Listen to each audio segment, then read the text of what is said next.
All right. Hello, hello. Hopefully folks can hear me and hear us. Let us know in the chat um, if you can hear my voice. Folks, my name is James Pinka. You're here with James, with Kyle Hudak, with Matt Winkler. We're We here. are on our first stream in quite a while. You guys want to say hello? Just make sure everybody can hear you. Yeah, I think they can. Yeah, I think they can. Great, Yes, great, great, per great. usual. Um, Yeah, and folks, I think you should be seeing the stream. You should be able to see the alpha. Is this our first time ever, technically? Like, I mean, I know this is Yes. going way back, but we've been talking about an alpha for literally years. And is this our first time walking around it on a stream? Yeah, I think it is. Just a funny thing. That's great. Kyle sent us like notes about the alpha last night before we did this. And I don't know if you noticed, Kyle, you said that the alpha is going to release in 2024 in your notes. So this is how. So I don't know if you were That's copying something else and just didn't change that. But yeah, we've been working on this for a long time, I guess. Yeah, it's pretty crazy. I'm seeing in the chat that Matt is a bit quiet, I'm volume sick. wise. I'm a sick boy, but yeah. Oh, and Matt is sick, and I believe Kyle has a headache. Can't hear anything Matt is saying. I'm also seeing, so I don't Oh know no, if it's fine. yeah, if you want to try to fix up that a little bit, but I'll explain. Well, first of all. Um, uh, yeah, we just going back to 2021 for just a second. Yeah, Kyle's volume is also low. Going back to 2021 for a second, that was the year that there was that big shift in our team at Titanic Honor and Glory. The three of us really stepped into try to bring you guys something by the end of 2021. And as people will recall, it did not go well. We had a really hard year trying to get an alpha to you all.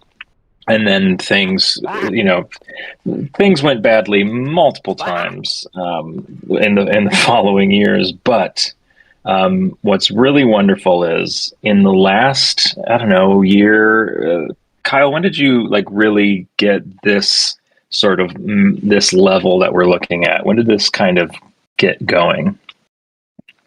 I guess it started. There's some aspect of Belfast existed as far back as 2017 with Demo 3, and then a little, Right. and then a few years before that, I think, when I had made the whatchamacallit, the dry dock for other reasons. But this thing here with the gantry in the main yard didn't start until 2023. Yeah, so in 2023, Kyle really went rogue, I would say, in the best way possible. And he started working on kind of the things that I would say inspired him and actually excited him. Um, Me and the rest of the team, we might want to focus on this and this and this, but Kyle wanted to do something that Kyle wanted to do, and it really goes to show that like sometimes you just got to listen to Kyle and let him cook, as the kids would say. And what you're looking at is the most incredible progress I think we've ever seen in such a short amount of time between Kyle working on this level and all of our modelers, our programmers coming together to work on something exciting. And it does kind of go against the mentality of only work on the ship.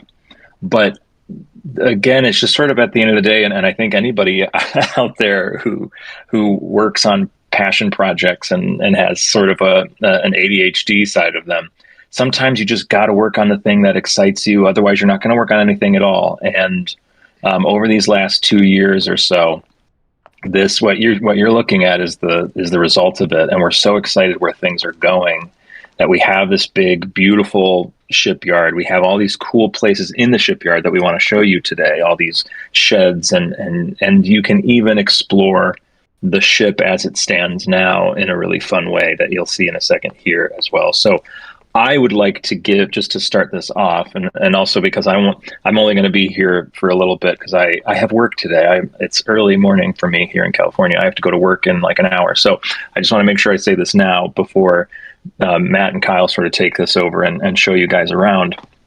I want to give all the credit in the world to Matt and Kyle and Derek and Tyler and all of our researchers, all of our modelers. You guys, like they're all doing such a great job. But Matt and Kyle in particular, just because I think a big reason that maybe this has gone so well was something else that happened 2 years ago. Is I took a major step away from the project because of my own personal life. I had, getting a desk job, and I haven't been as available. And I honestly think Matt and Kyle have, out of necessity, have like stepped up to the plate to like really run this thing. People hear the word creative director and they think that a creative director is in charge of everything, and that's not true at all. These two guys, Matt and Kyle, have like been kicking butt and leading our incredible group of people in a way that no one's been able to in Titanic Honor and Glory history, like going all the way back to the beginning. I think you guys are doing such a great job, and this is the result of it. And every day when I'm at my day job and I wish I could be working on Titanic stuff, I see these images that you guys are, like the progress that you're making, and I'm just so thrilled to see all of this. So while everybody at home watching this, if at any point you think to yourself, why did they spend time on that? Why did they spend time on that? It's because it's the thing that excited us, and it's the thing that made us wake up in the morning and feel like I'm going to work my butt off on this one thing. And it's really special, and I hope you guys enjoy it. So with all of that said, Kyle and Matt, whoever would like to maybe take us to a location and talk about it. And I feel like we should save Titanic for later, maybe show them around the shipyard and some of these places. I'll listen to Kyle. We could. Thanks, James, for all of your kind words, and we wish you were able to be. And I'm not saying this in a negative, but wish you were here more. Like kind of understand that we have to like do what we got to do. But yeah. I suppose first of all, thank you, James, for your kind words. It's been an interesting few years for THG, but I think we're in a much nicer spot now, and with all these exciting things that are going on. So I guess if we're gonna we should also say, like, if we have any questions or anything, or if anyone has any questions, feel free to ask, and we'll try to answer them, and not just super chats or anything, just regular questions we'll also answer too if we can. Yeah, we got a super chat here from Carter Rhodes, and it says, a massive congratulations to the team for this incredible milestone. The passion you all have is unlike any other. Don't lose it. Thank you guys for sharing your talent and love of Titanic with the world. Thank you, Carter. So Matt will. Matt's still very quiet, but I don't think Matt's going to talk too much. Matt is the one driving the driving the stream. He's driving. He's captain of this vessel, but Kyle's going to be talking mostly. Okay, and then I'll pop in. I'll pop in from time to time. I wish I could talk more. You guys are the ones who've actually been putting all this together, and so you definitely would know more than I. I could also just ask you questions about what we see, because I'm. It's kind of fun. I'm more of a fan of this, like everybody watching, than I am a developer of it, I would say. Oh yeah, hey, people asking questions is good, because sometimes there's stuff here that I will never think to comment on. So if you see something that interests you, please do ask. That goes for people in the chat as well. Well, why don't we? Yeah, Matt, why don't you pick a shed Well, we can. and then I figured we could start kind of sort of in the.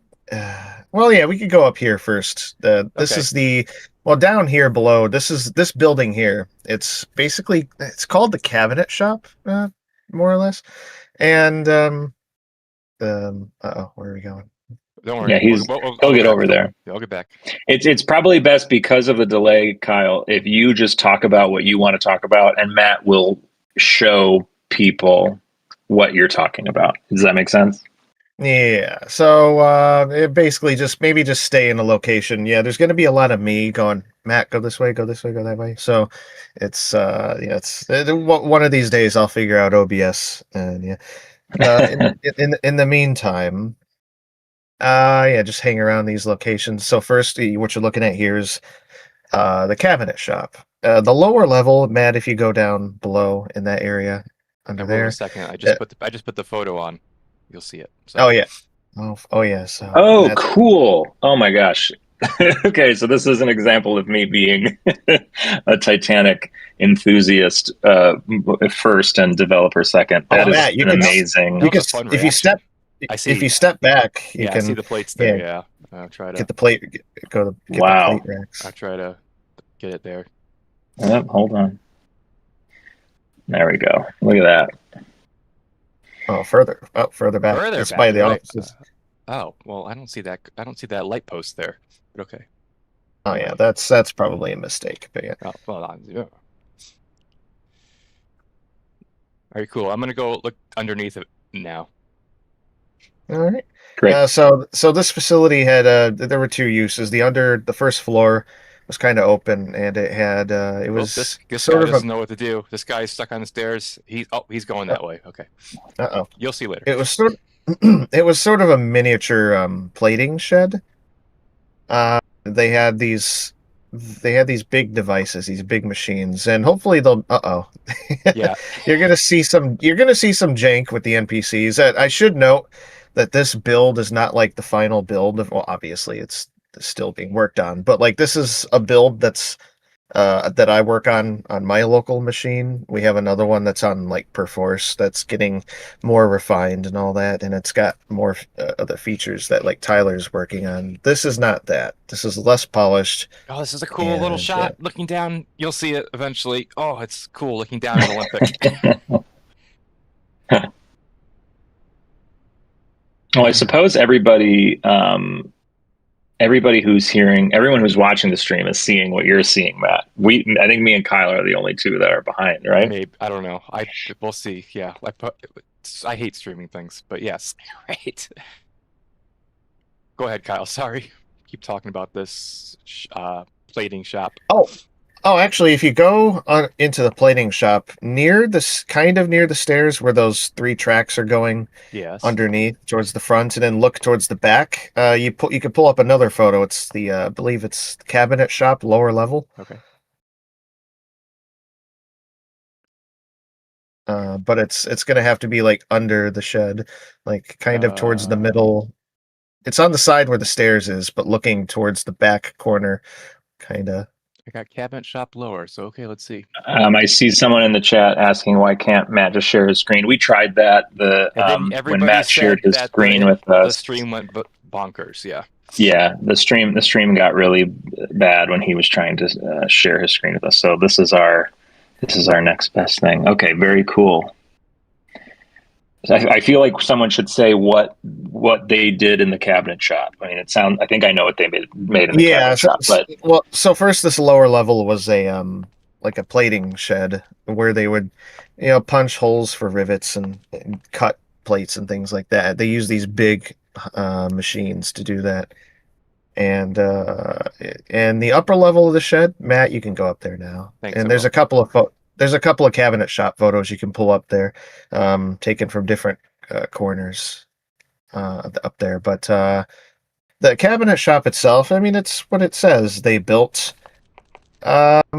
cabinets. They built a bunch of furniture, I guess mostly cabinets and stuff like that. But a lot of the stuff that they would have had on the ship, like those standard wash basins and all of that, That's the ones in third class, second class, even first class. They built that stuff up here. And I think it's important to say this. I already see someone asking it in the chat. A big reason we want these sheds here, we're not just building them so they sit here empty. Something Right. something that this entire alpha is all about, and it's honestly what we wanted 2021 to be, and it of course didn't come together. But we want you all not just to be able to explore our Titanic model as it's being built, which we're going to go show you in a little bit. You know, you can walk around the beams and it's really magnificent. We also want you to be able to see things that we're making for the ship that might not even be ready for the ship. So imagine being in this cabinet shop, and all over this floor and the floor below can be models of furniture that we have made for the ship that's just not quite ready to go into the ship. So it would almost look like a little museum up here with all these beautiful first class things and second class things and third class things, whatever. And then same goes for all the other sheds. Each shed has like its own little reason for being there. And so we can, put props in here and put cool objects in here for you to see ahead of time, because we're not building the ship in like a chronological order. That'd be insane.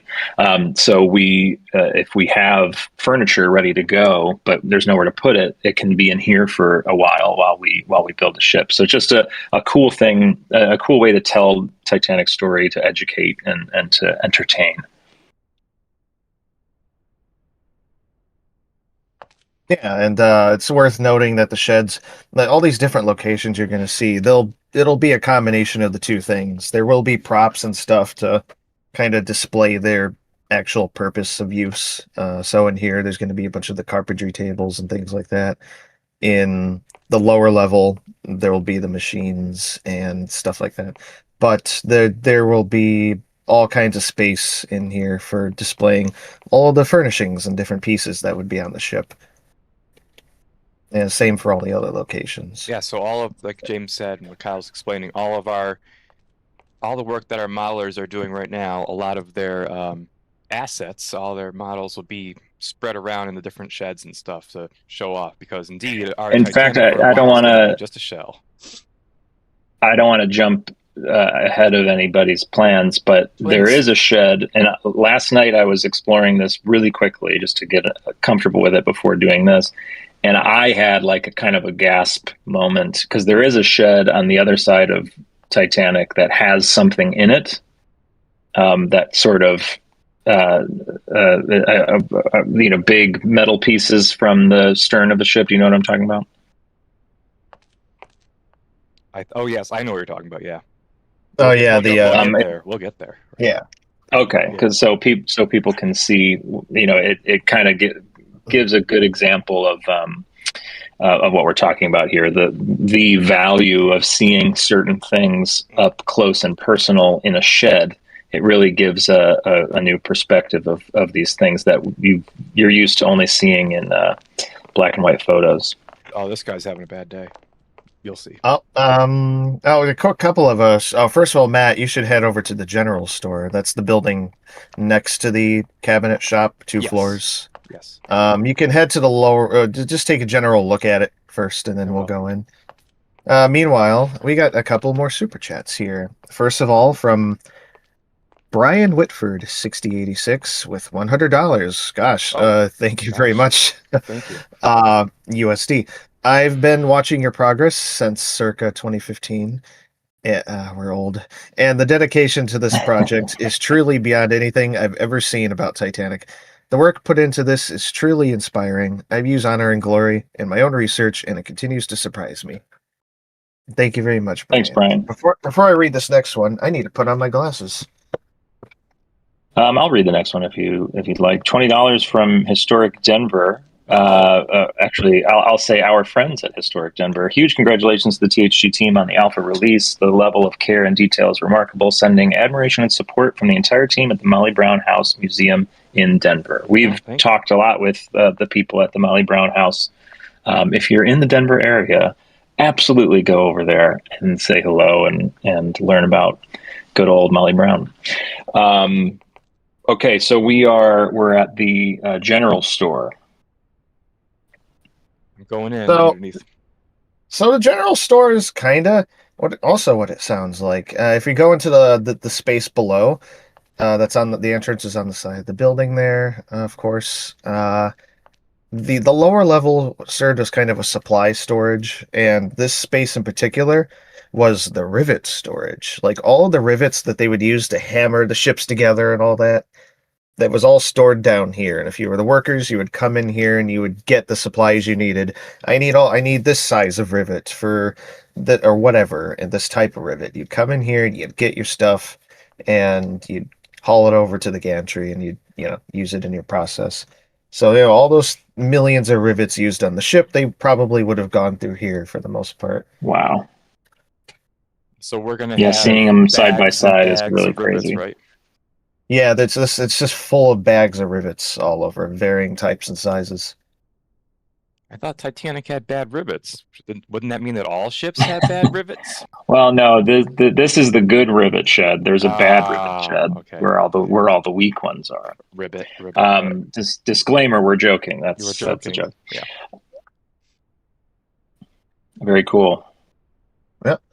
It was interesting when you see these period photos. It was interesting to kind of figure out where these were all taken because it was kind of like I wasn't sure where the rivet photo was taken, and then eventually it dawned on me. Okay, it was probably down here in this part of the shed on this side. Oh. It's very fun to figure that stuff out. Barn doors. We I hate barn doors Oh, there's going to be a few of those. in modern media. Anyway. We can head. What's going on with that? Oh, can you check the settings, the graphic settings on here? Yes. All right. Yeah. View distance far, anti-aliasing high, post-processing high, shadows high, global illumination epic, reflections high. Oh. Everything's high. Oh, good. Okay, good. Those are the correct settings for the most part. So, And just so everybody knows, and this is great. So this UI that you're looking at is not final.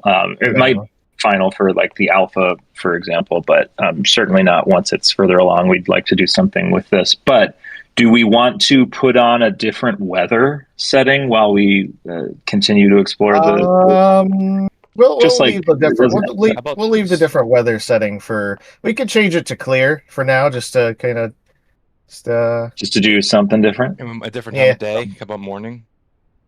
We want to keep even lighting for the moment, that's true. Okay. so that we can while we explore the sheds, so keep things level. Olympics got some shadows now. Okay. Yeah, because if we change it to night or something, it's going to be dark in places. Yeah, wait till you guys see this weather system, making it rain, making it snow in this shipyard. Turning it up to a blizzard at night, and then going in the drawing room and looking out the window at the. Oh my gosh, it's so much fun. Yeah, you guys are gonna probably run this a lot just for the atmospherics. You'll just set the weather and be like, "Yeah, I'm just gonna hang out on the gantry while it snows or something or storms." So going inside the general, we're in the upper level of the general store proper. By the way, that door there's actually a bridge between the general store and the upper level of the cabinet shop. I haven't added that yet.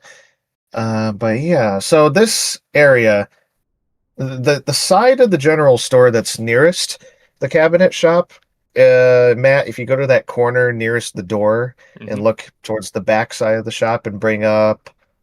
I might have brought up the wrong photo. Yeah, that's the wrong. Oh yeah, that photo you brought up there is the correct one for that side. That side of the shop was used as like a furniture storage. So when they're making all that stuff, they put it in there, I guess. And then this side of the shop where you're at now-ish. I see it. Yeah, this is there was a big counter and they used it as a supply shop for basically all the furniture they were building. Like, I need these tanks for these basins. I need nails or fasteners and hinges and things like that. They'd all get it from here. So bunch of little This is props, kind of. Yeah, so this area would also be used.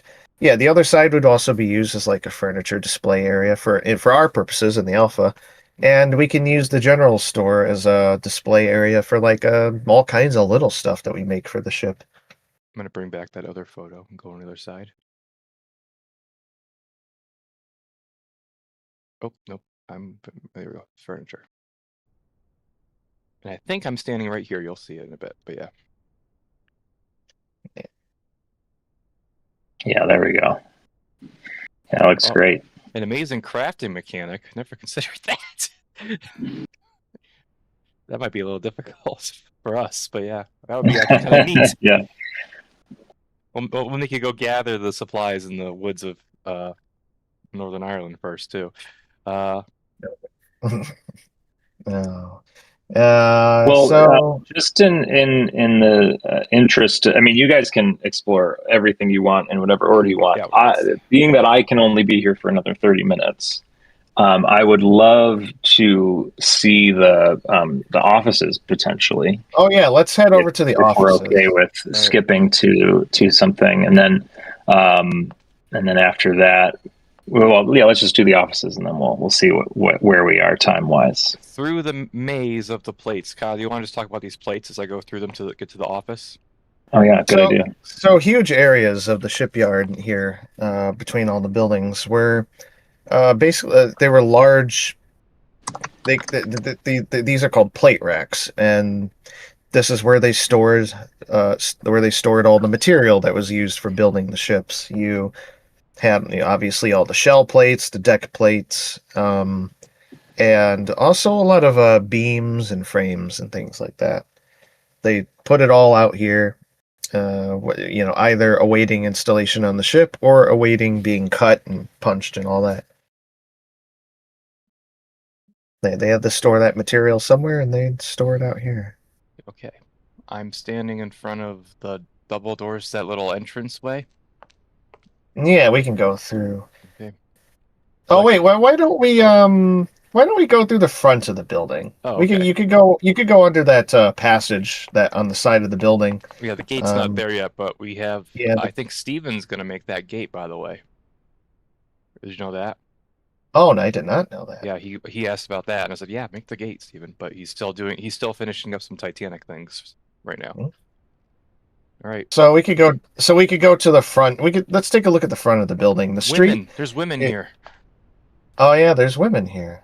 We've got some standard guys walking back and forth, and women, and probably wouldn't be that many women, but So we got this is the front of the main offices. That's still there today, and if we go through the hotel. The hotel. We're going to the hotel now. Now we could go through this front door and into the lobby. I'm in the lobby. And you can wander the corridors and the staircases if you want.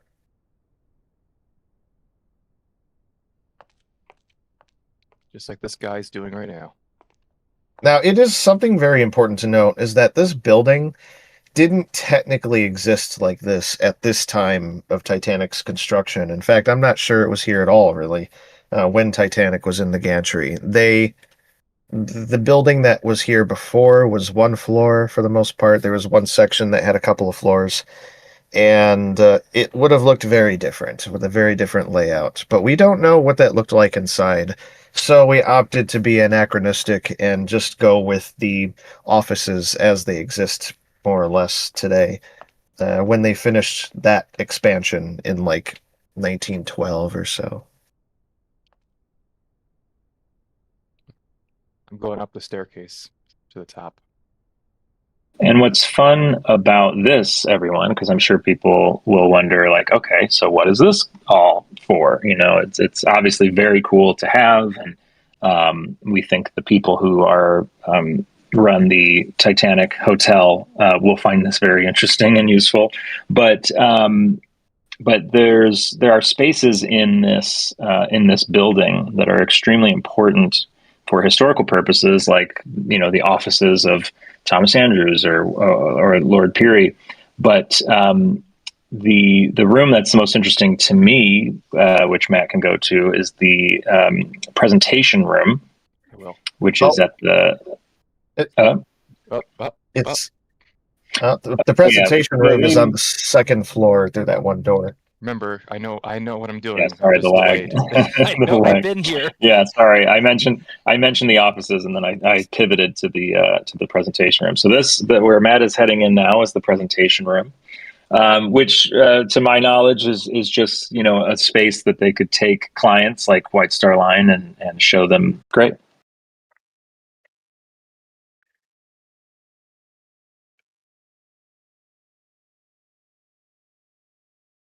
Oh, I see something new. Oh my goodness. Okay. We're back. We're back. It's been 84 years. Well, sorry. Well, my power went out, everybody. Welcome to living in an old house in the winter. Can you guys hear us? Are we all here? Oh yeah, let us know if you can hear the three of us, or at least Kyle and I. Oh no, it's gonna be an echo because on my phone. So okay. It's gonna be an echo for a second because my phone just went on. So don't worry, it's only be for a second. I swear to God, I promise. Okay, we're back. I'm going back to the presentation room. Now we're gonna now we're gonna run around because the ship's sinking, I guess. So yeah, it's a very unusual technical difficulty there. That was, yes.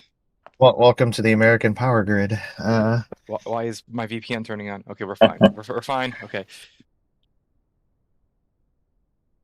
Okay, so we're in the presentation / consultation room. Yeah, and so this is the room where they would have, and I don't know, and hopefully there's no there's no echo. That's probably good because I don't like wearing these headphones, especially with the headache. So this room would have been used to as a consultation room between potential clients, or I suppose maybe current clients of Harland and Wolff, to discuss the things that they wanted to work on. I mean, if you look at that period photo, Matt, if you can expand it a bit, you can see on there's paintings of like their ships that they've done and all that, and on the far wall even there's if you were to zoom in on it, which we don't need to do here, you can see that there's a bunch of photos of a ship that they worked on back then called China. And it was a ship that ran aground, and it had a huge hole in the bottom, and they had to basically rebuild a huge chunk of the ship to get it, in order again. And they put those photos on the wall, and you can imagine they did that as a look what we can do. We took this heavily damaged ship and we fixed it. Yeah, it's pretty cool. And so so yeah, that's what the room was for, and we'll have all the furniture in there. It's already been made, but it needs to be polished up by our modelers.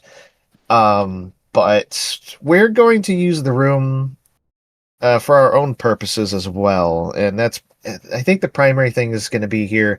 You'll be able to go in here and you'll be able to see how THG is going to, make the ship and our process, and there'll be information about that. So it'll be our own presentation room. Yeah, it'll be pretty fun. Yeah, a sort of THG presentation room. What's out here? Shall we head down to we could go room? We could check out first the Peary and Andrews offices. Oh, that's right. We got to go to Thomas Andrews. There's nothing in their office. Again, the furniture it's the same furniture that's going to be in the which one first? consultation room. Peary or Andrews? Peary. Okay. Who was Peary? Some guy, not important. Some guy. Some guy. You can thank him for Titanic and Olympic, more or less. He's the owner of all this, so that's why he's a Lord Peary. So this is his office, and you can go to it today, and you can still see the fireplace, at least the mantle. Is the window still there, Kyle? I'm not sure, actually. I don't remember exploring this room in 2018, but yeah, I don't think it is there. Let me get the archival up while you talk about his room really quickly. Oh yeah, you can walk to that back corner and get the archival up. But, so yeah, this So the furniture that'll be in here will be and then in the other office will be the same as the stuff in the consultation room, so no extra work there.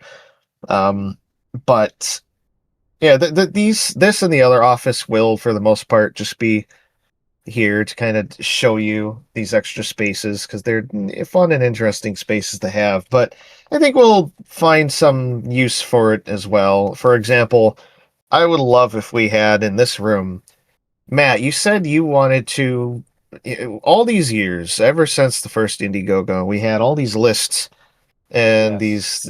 these donor lists, these passenger lists, and all that stuff. And you would like to have these in this alpha, right? It has to be in the alpha, yeah. So we could put them in here. That would Right. be fun. I can imagine hiding them in the safe or something. Oh yeah, he's got 2 safes over here, so. Yeah, Mhm. putting them in the safes or putting them up on the desk or something like that. It would be a lot of fun stuff we can do with the offices. Lots of potential to show our appreciation for everyone who's helped out over the years too. I'm gonna go into Andrew's now. Yeah, and Andrew's And office. something else that's sorry, something else that's really nice about these offices in this building, just for people who are interested in knowing, what's also useful to us is being able to give modelers objects in these rooms or to work on the ceilings, to work on the floors. This has been really great practice, I imagine, for you guys in terms of, coming together as a team and collaborating on something that maybe isn't as specifically important as a room on Titanic might be, where we want to be extra specific and careful and perfect about it. These spaces, Yes. like Kyle, you said, they might not even have been here in 1912 or in 1911, whatever, Yeah. 10, 9, whatever year this is supposed to be. So this is just a nice trial run for us, which we need all the trial runs that we can get.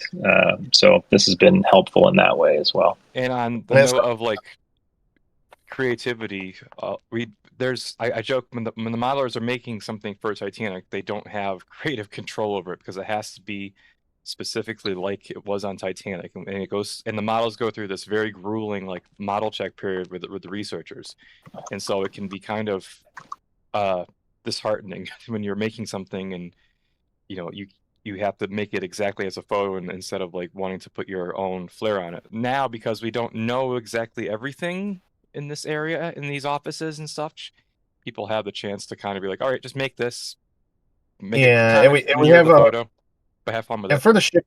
Yeah, and for the shipyard and the offices, we have a much lower standard of like accuracy and detail. Like obviously, we could take a long time on some stuff for the ship, and I'm sure that frustrates some people, and there's a very high standard for that stuff, but we don't really need to do that for this. Like for example, these 2 drawing rooms, I made them in total in like 1 week.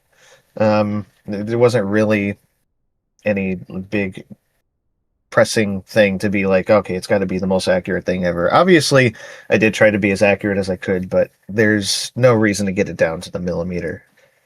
And so that's kind of the thing we're doing for the yard here.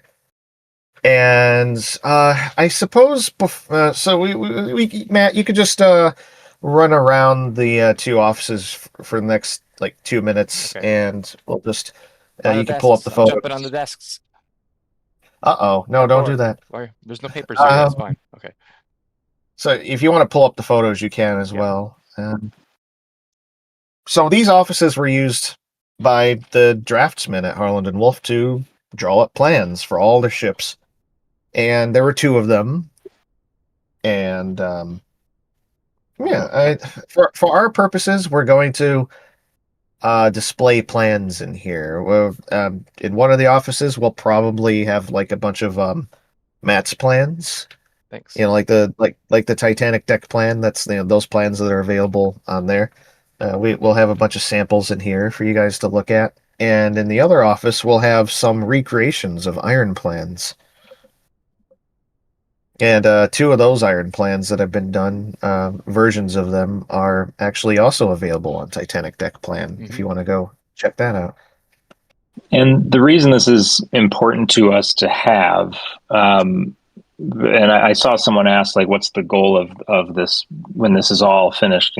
What's the plot of the game? And the goal of this whole thing is to be more like a museum, like I guess a documentary, more of an educational, more of an informational kind of experience than anything that has a story mode or drama and characters and stuff like maybe we wanted way back years and years and years ago.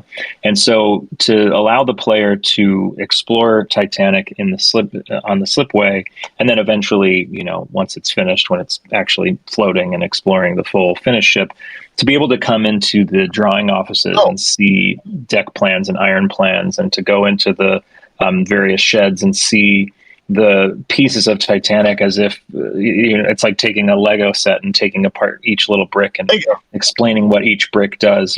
There's just a lot of opportunity for us to let you see Titanic like you never have before. Matt, if you press Q, you can zoom in a little bit. If you can look up at the ceiling and stuff. I didn't know I could do that. Learning something new every day. All right, I'm zooming in on the details and the vents and stuff. And then, but before we get too close to what is 9 a.m. for me, I was going to suggest that we run over to the ship real quick for James. So yes, I'd love to see the ship and let everybody else see the ship, and then when we're done with the ship, you guys can go to all the other sheds, which may not interest people as much at this moment, but will definitely interest them when the alpha comes out and they can explore it themselves. As we said, it's people are here ultimately for the ship, so let's go over there. We've made them wait long enough. Yes, so the ship is currently in a state that is more in line with like what 1909, 1910. Would you say? A hybrid. Yeah, I mean, aside from the offices, everything else is pretty in line with like the actual time Titanic was being built. The offices are the exception. Yeah. Excuse you. And so the goal is, folks, as you can see, she's not yet plated. She has ribs, and she has, as you'll see in a minute, she has like the watertight bulkheads, which is really cool to see from this perspective. Oh, I'm sorry. I didn't realize what James was asking. I have a headache. No, the structure here, I'm not sure. There's no specific time frame for it. It's just like where we're at in terms of what's been made of the structure. Yeah. So all those years where you've heard in documentaries and in books about Titanic's watertight bulkheads, and this just can show the value of this alpha and the value of Titanic Honor and Glory. You've seen these bulkheads on deck plans. You've seen documentaries. They'll draw little lines to show you where they were and how they didn't go high enough and all that. Now, when you explore the ship as it currently stands, you literally can look up at the watertight bulkheads. You can literally see them in front of you, and it's really incredible. It gives you just a whole new appreciation. And walking around the gantry as Matt is doing here, it's just so much fun to see Titanic from the perspective of a shipyard worker. It's really something. When you play this alpha, you'll be able to explore all this stuff, and you'll be able to go. That. Jeez. You'll be able to walk the entire gantry all the way up to the crane that's on top, but we're not going up there right now. Oh, okay. We're not going there. Sorry. We need to go down. We need to go down to the ship. Matt. Yeah, I think we need to board. Can I board her the way that I always board her when I play one of your? No. Please, I think I know exactly how you're going to. Oh, I can't. No, can I do it one? We do a parkour jump and we fail. And we. All right, you can parkour jump. Yes. Okay. Try to do it. All right. It's what everyone else is going to do, so you might as well. Where's that spot? Maybe. I haven't worked out the collision for the gantry yet, but it might stop you from doing it. I think it is stopping me. I'm very perturbed. Yeah, even without special collision, it's stopping. Parkour. I made it. How did you make it? I made it. I think I'm in boiler number one. We haven't seen it yet. Yeah. There we go. All right. No, I'm far aft. Oh no, I'm in boiler. I think. Well, I'm gonna head to the bow. Wait. Yeah, I was in boiler room number 1. Now I'm in the fireman. Yeah, go to the bow and we'll start from the front and we'll work our way through. Wait, I was just looking. You fell into boiler room number 6. That's what I meant. 6. Yes, I'm also 6th. I knew I was in the front. Sorry, I am a fake historian, as you know. Yeah, So Matt, you have to give back your historian card. Yeah, I guess stolen. while we're talking, while we're here, that you see, I don't know where you're at right now, Matt, but I'm in the we're in the Sarge forward. unit. We were in the forward part of the ship, and you saw this big arched opening in the bulkhead, and that opening is for the fireman's tunnel. That you see in the demo. I went back. That big tunnel from the boiler room 6, and that just ran through. Little update on my end. It's almost 9, which means the grounds crew from my neighbor's house are here. So there's suddenly going to be a bunch of leaf blowers. So you might not hear my voice as much because I'll be muted for the next few minutes. Oh yeah, Matt, you can go up those stairs, I'm in and so this little bit where the stairs are is in that upper portion would have been the stairs down to the squash court. right here. And then this would be overlooking the squash court, but it's not there yet. Another thing to note is that right now what you're seeing of this structure is very well. Obviously, it's a work in progress. I mean, a lot of stuff is, but the beams that are in place here have not been cut yet for like all of the funnel casings and the openings and stuff there. So there's still hole beams. Eventually they'll be cut and it'll be more accurate. But for now, But you can already appreciate the shear of the ship. Like Matt, if you look just straight to either the port or starboard side, you can see that the ship it almost looks like the player is standing, is like leaning to one side. So you can really appreciate something that we've never been able to, Oh, I fell. never been able to bring to you outside of, I believe, our old Scotland Road and Project 401 has a bit of shear to it. But but that was sort of like faked in. Yeah, it's worth noting though that also the entire ship is on a tilt right now, so because it's on the That's true too. Yeah. So it's way more what's the word, exaggerated. She's got to be launched. So Yeah. she's on a tilt slope. That's so cool. And it's cool to look up at these bulkheads. And I know a lot of you, when you have your hands on this, you'll be doing this as well. It's fun to look up at these bulkheads with, having your deck plans on another monitor or printed out next to you, and being able to look up at these little holes that are cut in, like the doors and these big gaps in the watertight bulkheads, and being able to try to decipher, like, oh, what deck is that? Why was that hole there? Oh, that's the door on E deck. Oh, cool. We all kind of enjoy doing that sort of thing. So there's a lot of exploration and fun to be had. Kyle, how do I get back up to the 3rd class staircase? You'll have to get on leave the ship. There are ladders in a few of the boiler rooms. I don't trust any of these ladders, by the way. They would scare me. This one is defying gravity, not the song, but it is defying gravity. Go to the middle area of the gantry, not the middle, but like on the side. There should be a staircase to go up. Oh, okay, yes, I'll go there. And because around the midships area, and I'm going. You could go. First. Oh, it's not that side. It's on the side of the gantry, on the shed side. Oh, it's on the shed side. I thought. The big ramp. Oh, you're not going to get up there anyway from there. I'm still learning how things are here, and Kyle just added these ladders recently, so it's all new. Wherever you are, just once you get there, just stay there for a second so that we can catch up. Because I don't know where you're going right now. I don't know where I'm going either. Yeah, it's not the right way, I'll say that. Well, one of these days I'll figure out OBS. How about this? Can I tell you where to go, Matt? And then we'll. Will you park? I did it. Just to, you did it? Okay. You'll see, but I did it. Oh my gosh! How did you do that? I did it.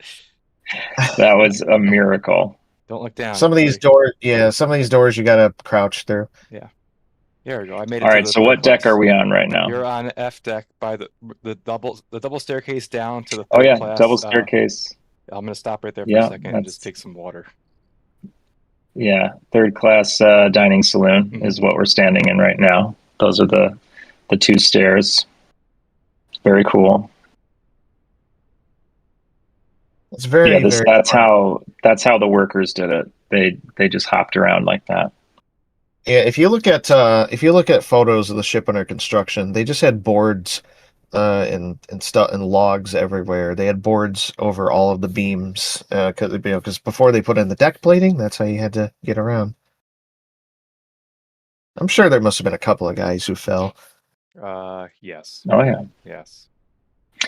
Do you want to keep going aft? Because I'd love to I'd love to get all the way aft when I The aft area is the there's coolest once you go there's some back. cool stuff. Right. Okay, so we're still on F deck, but we're I have to fall again. I guess now in like cabins and stuff. What would be here? Oh, we hit the end here. Yeah, I fell. That's fine. Am I near? That's okay. I'm looking at a water type bulkhead and I know where I am. I'm going to pause it until it catches up, but it's a unique looking bulkhead with doors above them. Yes.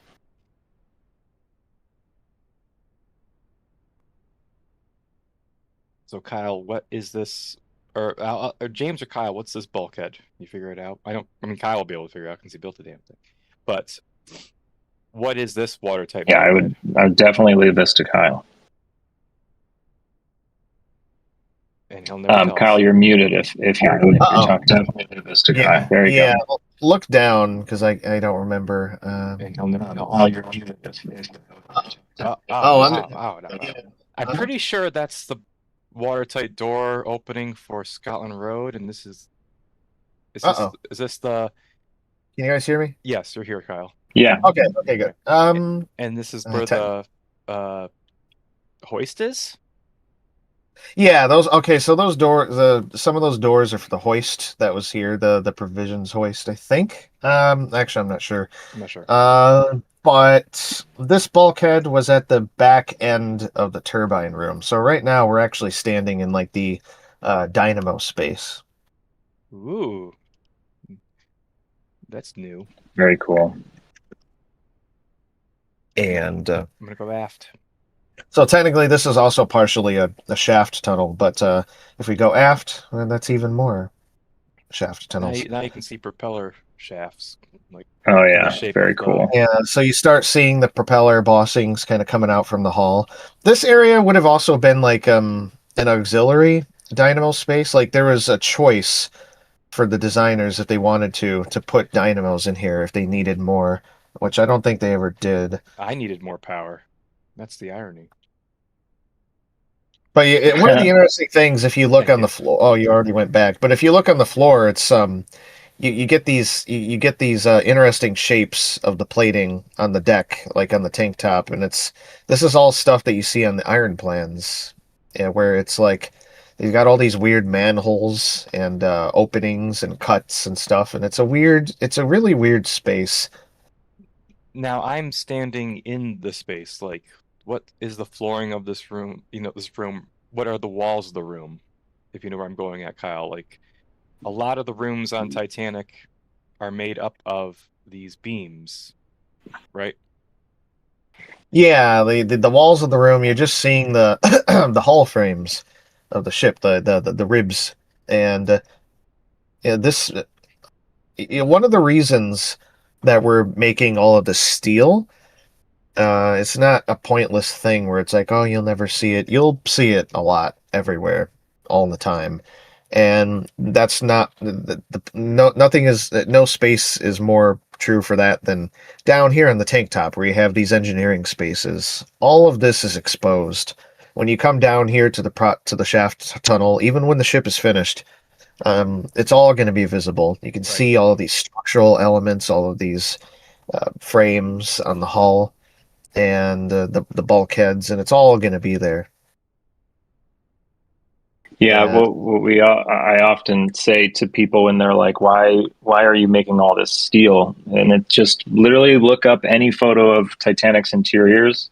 It is impossible to find one where either the steel isn't fully visible, it's just painted white, or it's barely hidden behind some, like wood joinery, like a beam of wood that's covering the steel beam, so it's all extremely important, especially when you incorporate shear and when you incorporate all the other things that we want to make sure is in this project. This stuff is absolutely necessary. I have to run in a moment, so what Matt. I'm gonna be entombed in Titanic. You're gonna have to just bring up the pause menu and click restart. Yeah. What I'd love to do before I run to work here, is can you let me see, where do you reload? Do you have to go all the way back out? I do. To the office. So do this for me, and then I'll run. Can we put on either snow or rain? Oh yeah. And can you walk the length of Titanic or Olympic to the stern, to where the water reaches the sort of where the propellers would be?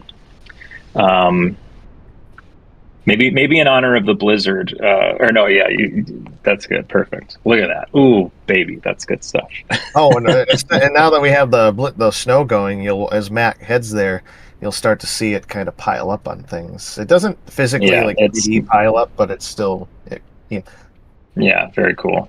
Yeah, this is in honor of the blizzard that caused the power outage earlier in the stream. The high winds, yeah. Yeah. So I'd walk between the ships if you can. I can, yeah. I'll go there. I know you're already halfway down because you're ahead of, or I'm behind you. Matt, you should turn on the blizzard. I think it'll accumulate faster. That'll give me PTSD. All right, let's go. Oh, that's accumulating pretty fast now. Oh, it's so loud. Yeah, it is. Yeah, you could go back to snow if you want. I'm just gonna turn it down. Oh my god. Yeah, well, I can't hear anything, so I don't know if they can. I'm worried. Yeah, there we go. But we have the snow. Yeah, wait, you can go back to snow. What? There's icicles? Oh yeah, I forgot to mention that. I added that there's this thing in ultradynamic sky or weather where. Oh my god, that's amazing. You can put these splines for water drips when it rains, but you can also enable icicles for them, so they form in winter. Well, that's amazing. We're gonna turn on a storm now. Yeah, turn on a storm and then take me to the stern, and then I gotta go. Oh, the cat! There's a cat! Oh, there's a cat. That's right. I forgot about the cat. So I can't hear anything. Let's take a look at that cat. Can you, Matt? Can you only hear the storm or something? All I can hear is storm. I gotta. Yeah, Matt. You can turn it back to.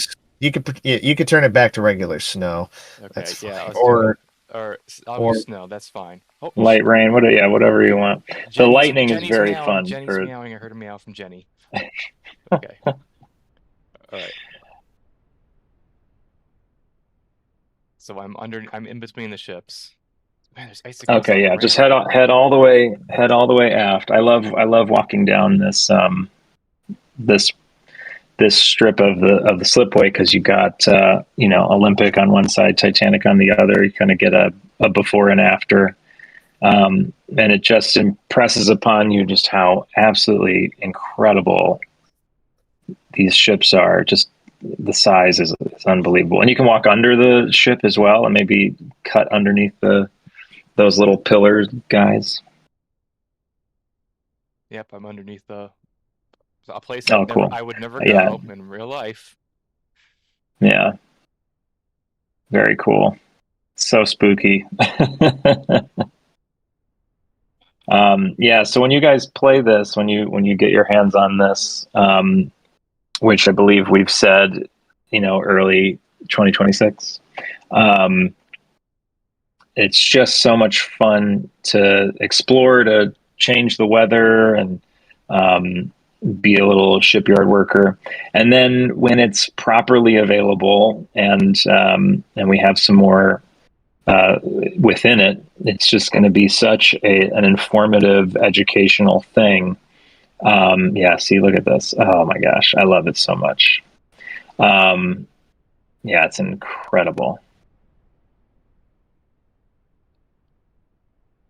We got a super chat from Historic Travels. Hey, Historic Travels. Hey guys, game looks great. Just curious, will we eventually get a syncing mode to play through, or if that's still a plan?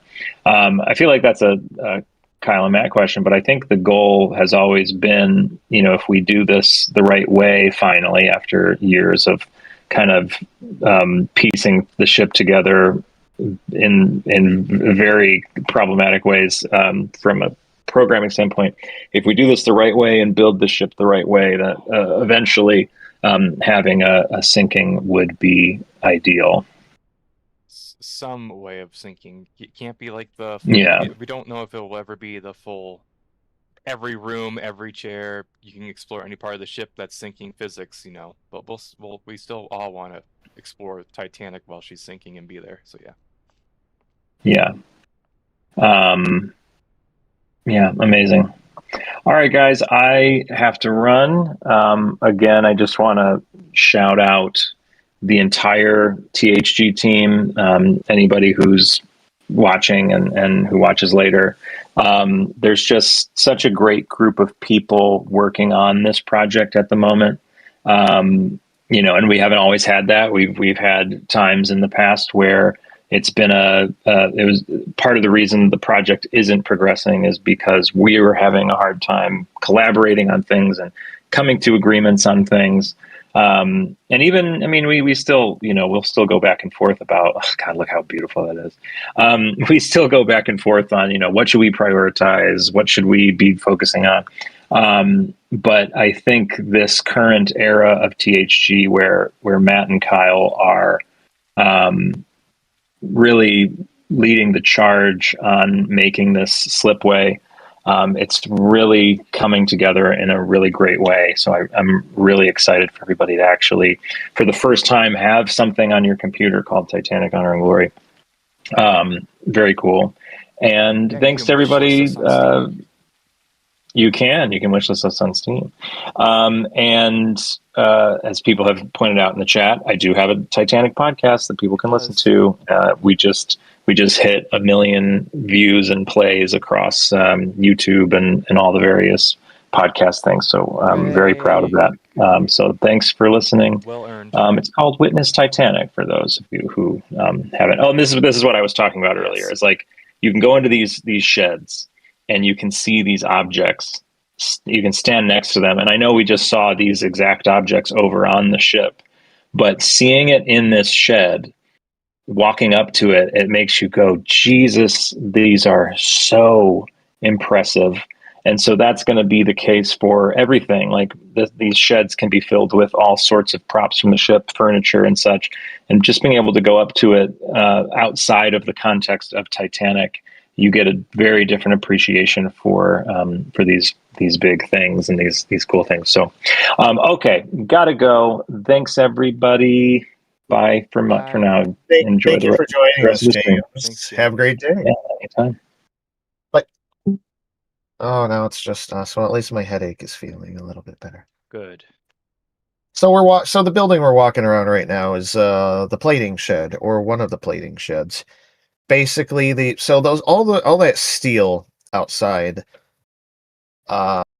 they would bring it into here and into sheds like this, and they'd use those big machines. They'd swing them around, hoist them around, and they would. In order to, there's actually a specific location where you can go to get this photo angle. It's at the way at the back end of the shed, at the narrowest part, looking the other direction. I think I'm going in the right spot. This is what's narrow. Yes, I see the opening. Yeah, we head back there and then look back, and that'll pretty much be it. That's where you're seeing it. So yeah, they would use these machines, and in the photo, there's like this riveter thing. Those double bottom floors that made up the bottom of the ship, they would pre-assemble them like in this area. And they would take all those plates and stuff, and they would cut them. They'd cut the holes for the rivets and all that stuff. And yeah, they would prep all the structural elements that would go onto the ship in like this building. And for our purposes, it'll have some of that equipment and stuff, and you'll get to kind of get a feel for what it was like to be in here for that. But it was, yeah. But no, sorry about that. But the shed will be used especially for the display of what you see here, like these big structural elements and your big castings and interesting pieces and all that. This is going to be a lot of fun stuff we can display in here. Even engines or other equipment like boilers. Yeah. Boilers. And yeah. That's pretty cool. What is an okay, so let's keep going. What is another location you want to talk about, Kyle? Cat, where? Yeah, she's coming. So that's a cute cat. We need a pet feature. Yeah. But Every not game right with a dog or a cat needs the pet feature. Tyler, we're gonna gotta ask you pet that. him. Mhm. Tyler, yeah, pet the cat. I think the only place we haven't explored in terms of shipyard buildings is the joinery shop. Okay. There will probably also be the mold loft, but that's not in here right now. The mold. So the idea behind this is that it's this shipyard. It's to show you it. The primary thing is to allow you to explore the ship as it's being built.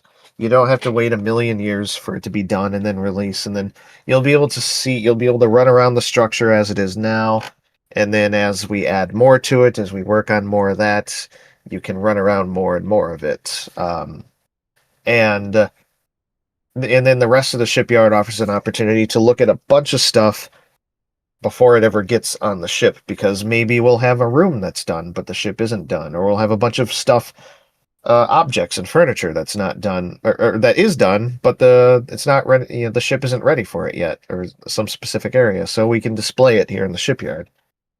But it also serves as a way for you to kind of experience the construction of Titanic in the sense of like educating you about it.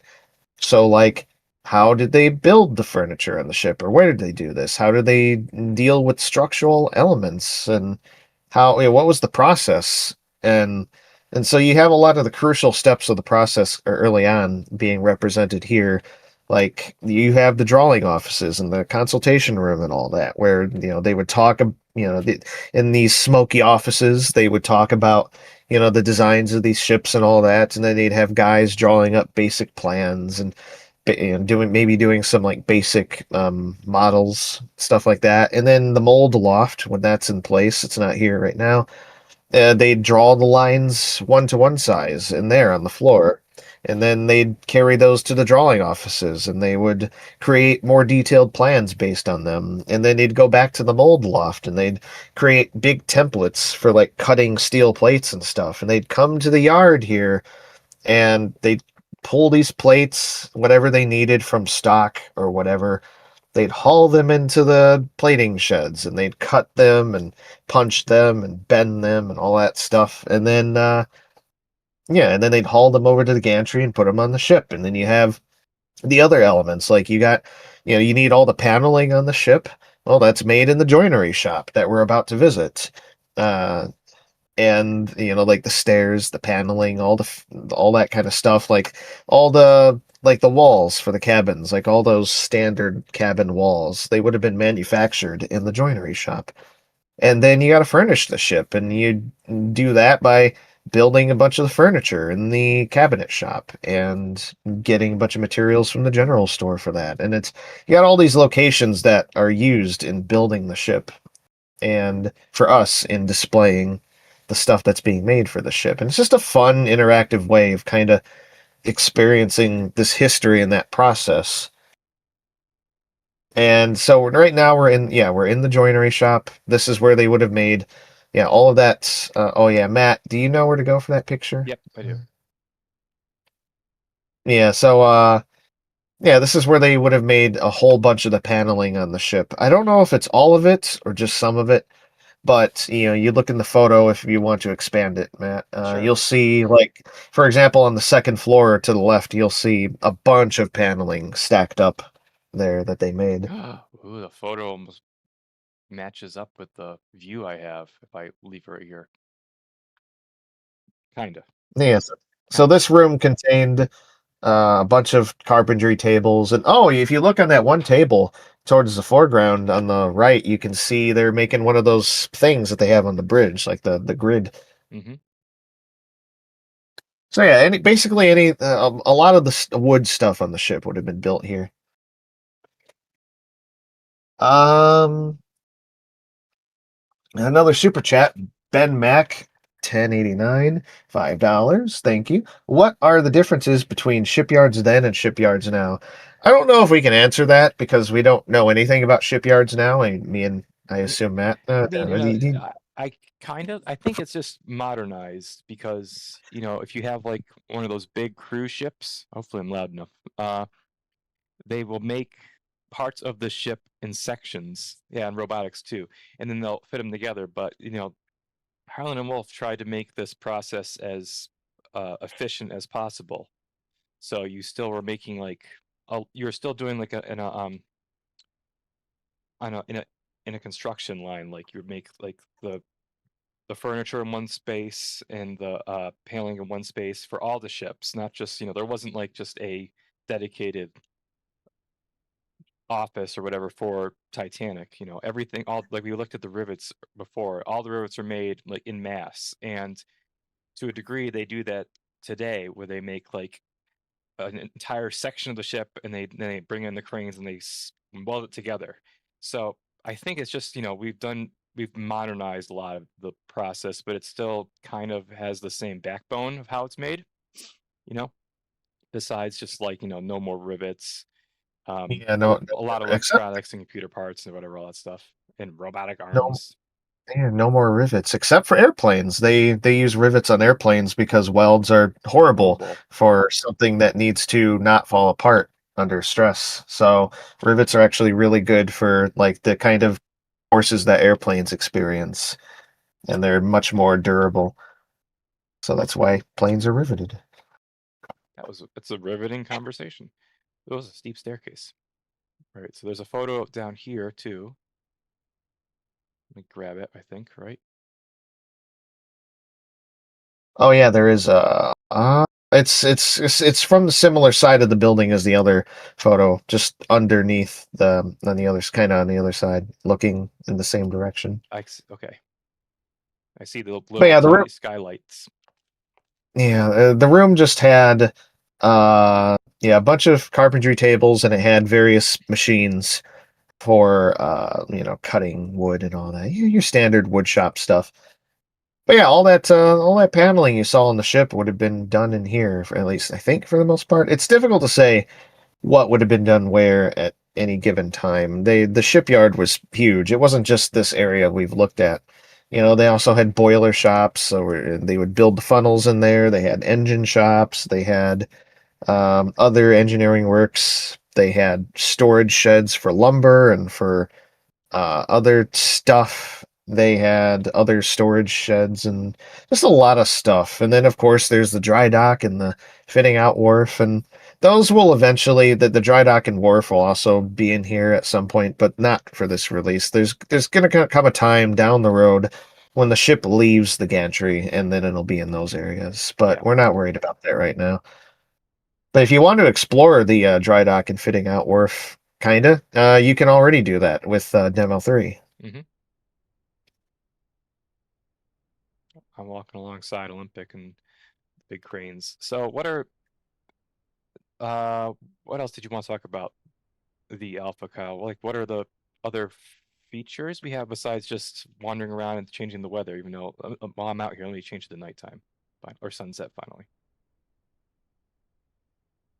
It's not going to be a whole ton of like gameplay features. It's going to be very light on that early on. It's mostly going to be walking around, honestly, Yeah. and kind of learning stuff and looking at things. But you know that sorry. That's early on though, it is just going to be like a lot of exploring, and because the primary purpose at the end of the day is to we gotta don't He's worry, well, he does that. He does that. He's it's it's just okay. Yeah. that's just Peter. Oh, I'm hearing his laugh now. Yeah. um. So we got so you'll yeah, it's just a matter of like you can explore the ship as it's being built, and that's kind of the big thing here. One thing we haven't talked about actually is like what kind. Oh, you can turn on rain if you want. Yeah. Okay. There's gonna be puddles and I'm stuff. turning on light rain so I can actually hear you. And so, what's going to be kind of the actual experience going through? I mean, well, the basics is we're aiming for a quarter one or early 2024 release. No, 2026. 2026. Why did I say 2024? I mean 2026. I don't know where my head is at. That's I was fine. reading from my thing. Yeah, I you wrote are, it the yeah. wrong. And 2020. No, we're gonna go back in time and release it. And it's it'll be out on Steam, and the way it'll kind of work is that if patrons will get whenever there's an update to go out, they'll get it first, and they'll get the access to all that stuff, and then the the public will get updates as well with the same stuff for the most part. It's just going to be patrons and past contributors who earned that. yeah. We still gotta I think we still gotta figure out some stuff there for like past contributors, because that's always been a pain to deal with. It's easy for patrons because it's an almost automated system, but there's a lot of manual stuff that needs to be done, but for other things. But we'll figure it out, because we don't, one thing that's, we have a long history in this project, obviously, and the two campaigns and all that. We've got a lot of people that we don't want to leave behind, so we want to take care of those people as well. And the alpha will hopefully allow us to kind of do that to some degree, and and that includes like all those lists and stuff from the years back. And yeah, so it'll be on Steam, and there'll be kind of there's going to be like a way to control access for like the general public and patrons, but anybody will be able to download it for free, whatever's available in general to like the public. And when this first releases, everything that you see here, all the places we've visited and the ship here, that'll all be available for everyone on day one when it gets released. And so we're looking forward into the future. After this is released, what's it going to be like? Well, there's going to be times where there's going to be new updates to like the hull, and there's more structure that's being done, or maybe our modelers have finished more furnishings and objects and things like that, and they'll get brought over to the shipyard. The more steel plates and stuff will be added to the structure. Maybe some more furnishings and fittings will be brought into the shops, and then we'll put out that update, and the patrons would get those updates first. They could walk around it and all that, and eventually the public will also be able to like get these updates. And so maybe one day you're walking around the ship, and it's one way, and then maybe the next day an update comes out. You download it on Steam. It should auto update. That's a great thing about Steam. And you go in, and it's like, oh, there's some new steel over here. Oh, this deck has plating now. Oh, there's a room here, maybe. Although you probably won't see any rooms go onto the ship while it's in the gantry. That'll probably be when it gets to the fitting out wharf. The gantry stage is mostly just going to be like the steel work and stuff.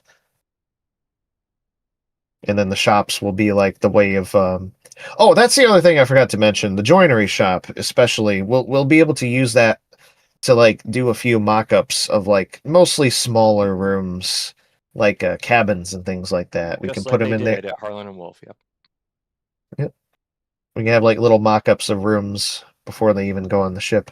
What did you turn on night here? I don't, I'm on morning, so this is night. Oh yeah, go to night. So the lights go on. Yeah, I see that. Ooh, I'm going in here now. And there you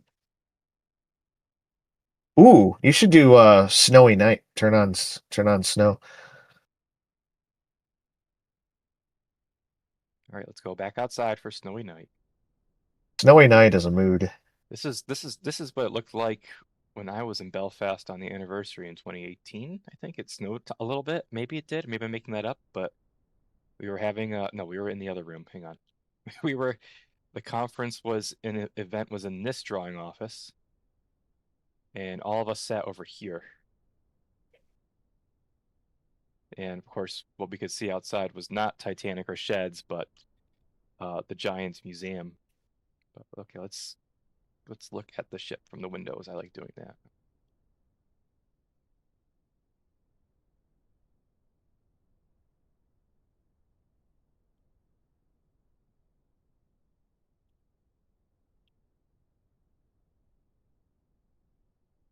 I definitely like hearing the snow right now, of being in a storm. Walk outside. Oh wait. Oh yeah. Let's wander around the corridors again because there's one other. I don't remember if we looked at the other staircase. No, I don't think we did. Look, it's snow. Oh, I don't want to go out there. It's cold. This back staircase, right? I think the one that has a smaller landing. Yeah, yeah. That's a fun area to look at. With the It's round glass around it. yeah. It looks like that today still. But if we go up the stairs, there's one spot we can look at with the photo. Hang on, Do you know what I'm talking about? So sorry, this man has to get through here first. Okay, he's Uh-oh. he's gonna do it. He did it. Okay, phew. I was worried. Yeah, I know which photo. I think it's. Let me get the photo out. We gotta fix the collision in here. That's why the man is like doing his thing. Where Jumping is that around. photo? There it is. Am I? No, it's near a round corner, right? Oh yeah, go that staircase that you're looking at. You basically just walk near it and then look back towards the wall, Oh, and you'll I'm see. right there. Okay, yes. Okay, now I'll bring the photo up. Ship. Yeah. Whoops. So that's it was interesting when I finally realized where that photo was taken, and it was like, ooh, it's there. So they just something I'm hoping for, and I don't know if it'll happen. There's only so much time for us to get certain things in here. It will eventually. Is I would love for us to have like the builder's model, probably the Olympic one, like in a big case, just here in this hallway. It'll be big, so it won't quite fit the same way as this one, but it would be a fun little thing to have. Devil's Yeah, in the yeah, yeah. details.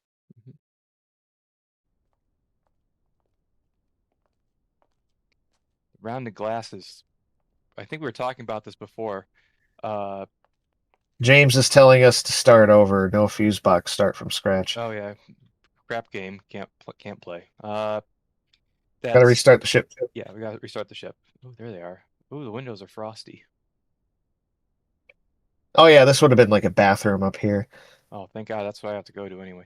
But we were talking about when you were like sharing updates on the offices and stuff, how like Art Deco it looks kind of in a way.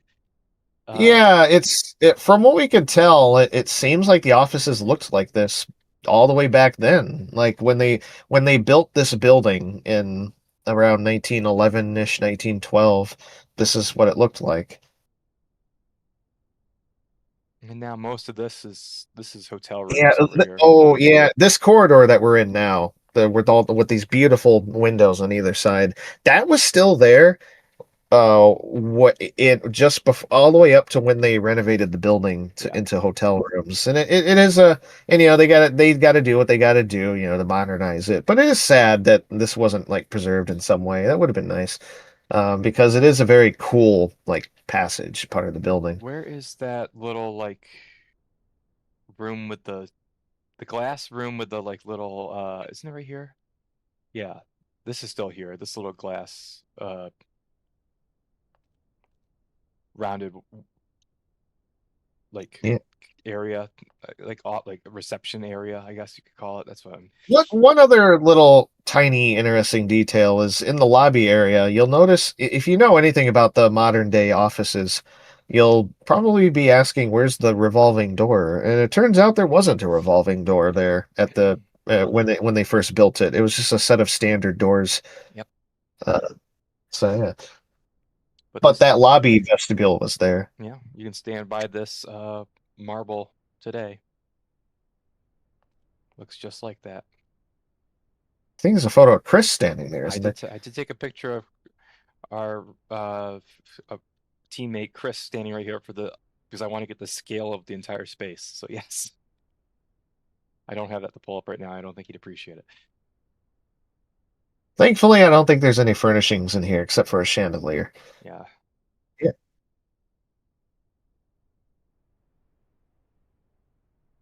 Let's head back. And of course, Mhm. of course, we do have a small list of some objects that do need to be made for the offices. Like I said, the furnishings for the actual furnishings have already been made. Like for the consultation room, they just need to be finished up. And we got a couple of light fixtures we got to make, and they're in progress now.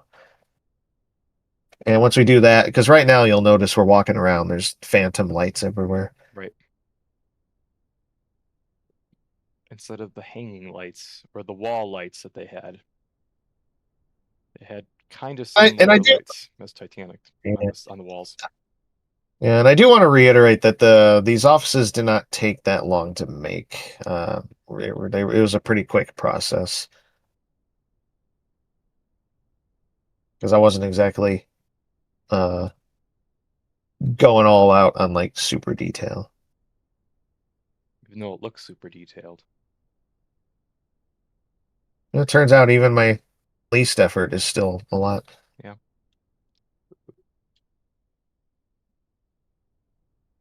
And no, there's no download out yet. This will be releasing 2026, not 2024. Correct. And yeah. 1, 2026 is the goal.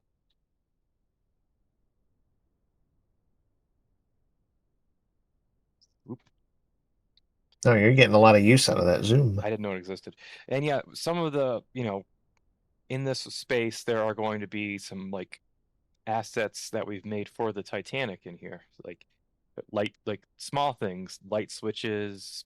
I believe these there were handles on these for Titanic. Yeah, on those walls that you're looking at, there were shelves, and they used the same brackets that were used on some stuff on the ship. Yep. Oh yeah, the brackets. I didn't think of the brackets. So yes.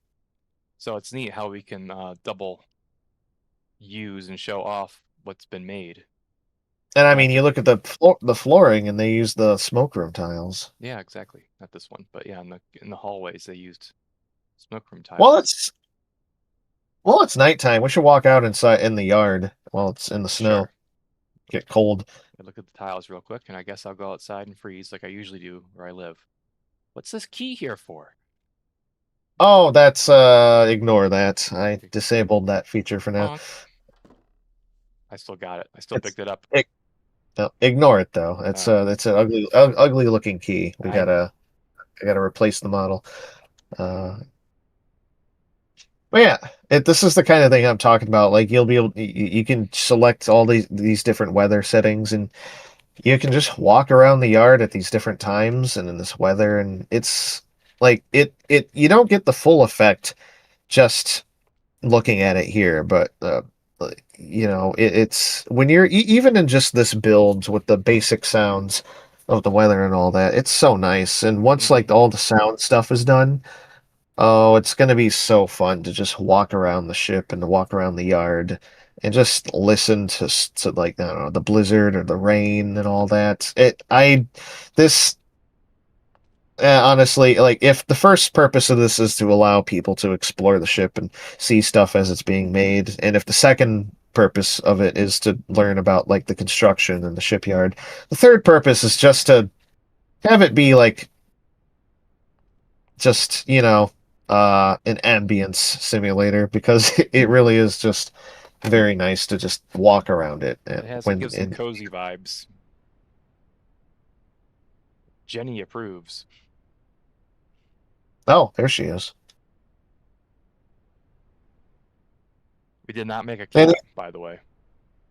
We didn't. No, we did not. We did. We have somebody on our team, Pavel, who makes the NPCs, and God, he does such a great job on them. He's a dynamo when it comes to making these people. Like, there was a time when we would have thought that this would have been impossible for THG, like having people walking around, and then it suddenly happened. And Yeah, so we thought of many concepts of like what we could do for NPCs, like because it just seemed out of reach. Like we were thinking, I remember one time James mentioned the idea of like shadow figures around the Titanic or something to tell like stories and stuff, because we just thought like, well, we don't have the resources to model a person. We can't find somebody, but then we didn't find somebody who just does that. So when you see us posting updates about our NPCs and our background characters, it's not detracting from the work being done on other parts of actual Titanic.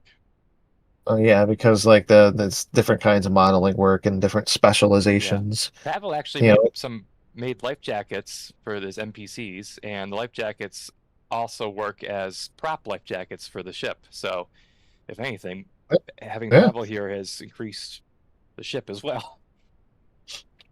Yeah. That is an important thing to mention, though, too, is that we do, obviously, we have the shipyard and stuff, so it's not literally just working on the ship and all that, but we do have like different people who can do different things. And in the case of Pavel, it's an NPC specialization, or like animations, for example. Jack is our guy for doing that, and that's the only thing he knows how to do. So, well, that sounds bad. That sounds terrible. he's very, very talented. But like animations are his thing. Like, he doesn't model the ship, and that's not the kind of stuff he does. So he's free to work on all these incredible. Oh, by the way, Matt, you can jump on Olympic. I added collision. Yep. I gotta find. I think I added collision. I mean, by add collision, I mean it made took the cheap shortcut of enabling the thing. But I gotta get up on this rail. It gives me such a hard time every. I don't know if we're going to let people jump on Olympic. Part of me thinks we should just let people go wherever they want, whatever, and within limits, like not outside the yard. I'm but on like the forecastle. Oh, there's a hole in the deck. Crap game. Redo it all. But you won't be. There's not going to be any. Oh no! How did that happen? Oh, it might have been nanite. Something going on with that. It's always nanite. I'll have to look into that. But you're not. There's not going to be any special attention put into Olympic. It's just going to kind of be here. You won't be able to like explore it. It's not going to be made for that, because there's just so much that would need to be done, and we're not going to do that. Right. It's wrong ship to focus on. It's actually Titanic. Yes. Oh, that's true. Yeah, that's true. It is Titanic. See, they didn't. Right there. This is what they sank. Bum, bum, bum. People don't know that. People don't know that, and now they do. Oh no, there's no. Is it? Are we trapped here? I don't know. We might be trapped because I don't know how to get off of Olympic. Wait, if I climb up onto this bollard, maybe I can jump over the side of the ship. Don't look. I have died. I'm off the ship. I'm off Olympic. Oh, good. Here's the launching mechanism. Someone was asking about that earlier. Oh yeah, we could. There's a photo in there, and we can go and compare. Go to the one on the right, the left side of the ship, the port side of the ship. Oh wait, no, that's the ship. Oh, this is the. Okay. Yeah, for the launching, there's this launching mechanism, and so the idea was they would have the ship. They'd have all this soap and tallow on this like cradle that the ship would slide on. And there was one little thing that was kind of stuck up into the cradle that would hold it in place. And the entire ship was on a tilt. towards the water, and they would use that mechanism. They would pull the lever, and it would move this hydraulic ram to release this thing, whatever you want to call it, and the ship would slide backwards. But if that didn't work and the ship didn't move on its own, they had these pistons at the front. And Matt, if you go up those little stairs, you can go in. They had these pistons at the front that they could use as a backup to push the ship and get it moving. I don't know if they would have used it in the case of like if everything went to plan, they wouldn't need to use them, is my understanding. Just a backup, like you said, just in case. Here they are. Match the angle exactly, almost. No, you need to redo the boards that I'm standing on. They're not dirty enough. Uh-oh. Yeah. Oh, they're covered in snow. That's true. Come on, melt. So that's those right there.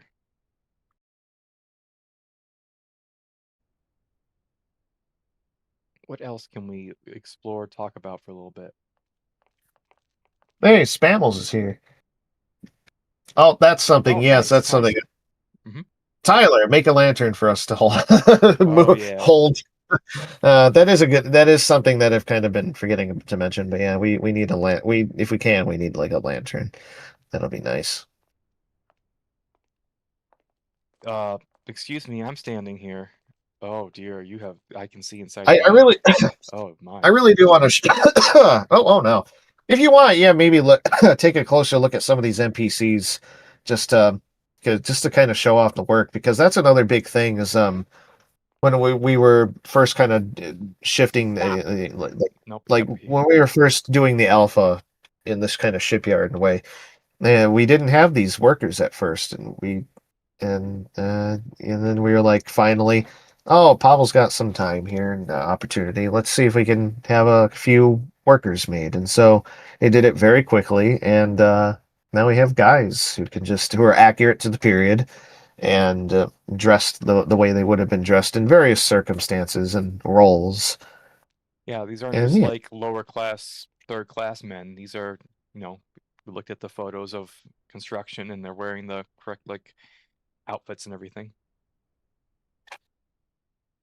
We have another super chat from Martin B6461. €5. Thank you. Congrats on this historic achievement. What's the size of the explorable shipyard so far? Are you gonna add a mini map? Do you plan to add the Belfast trams?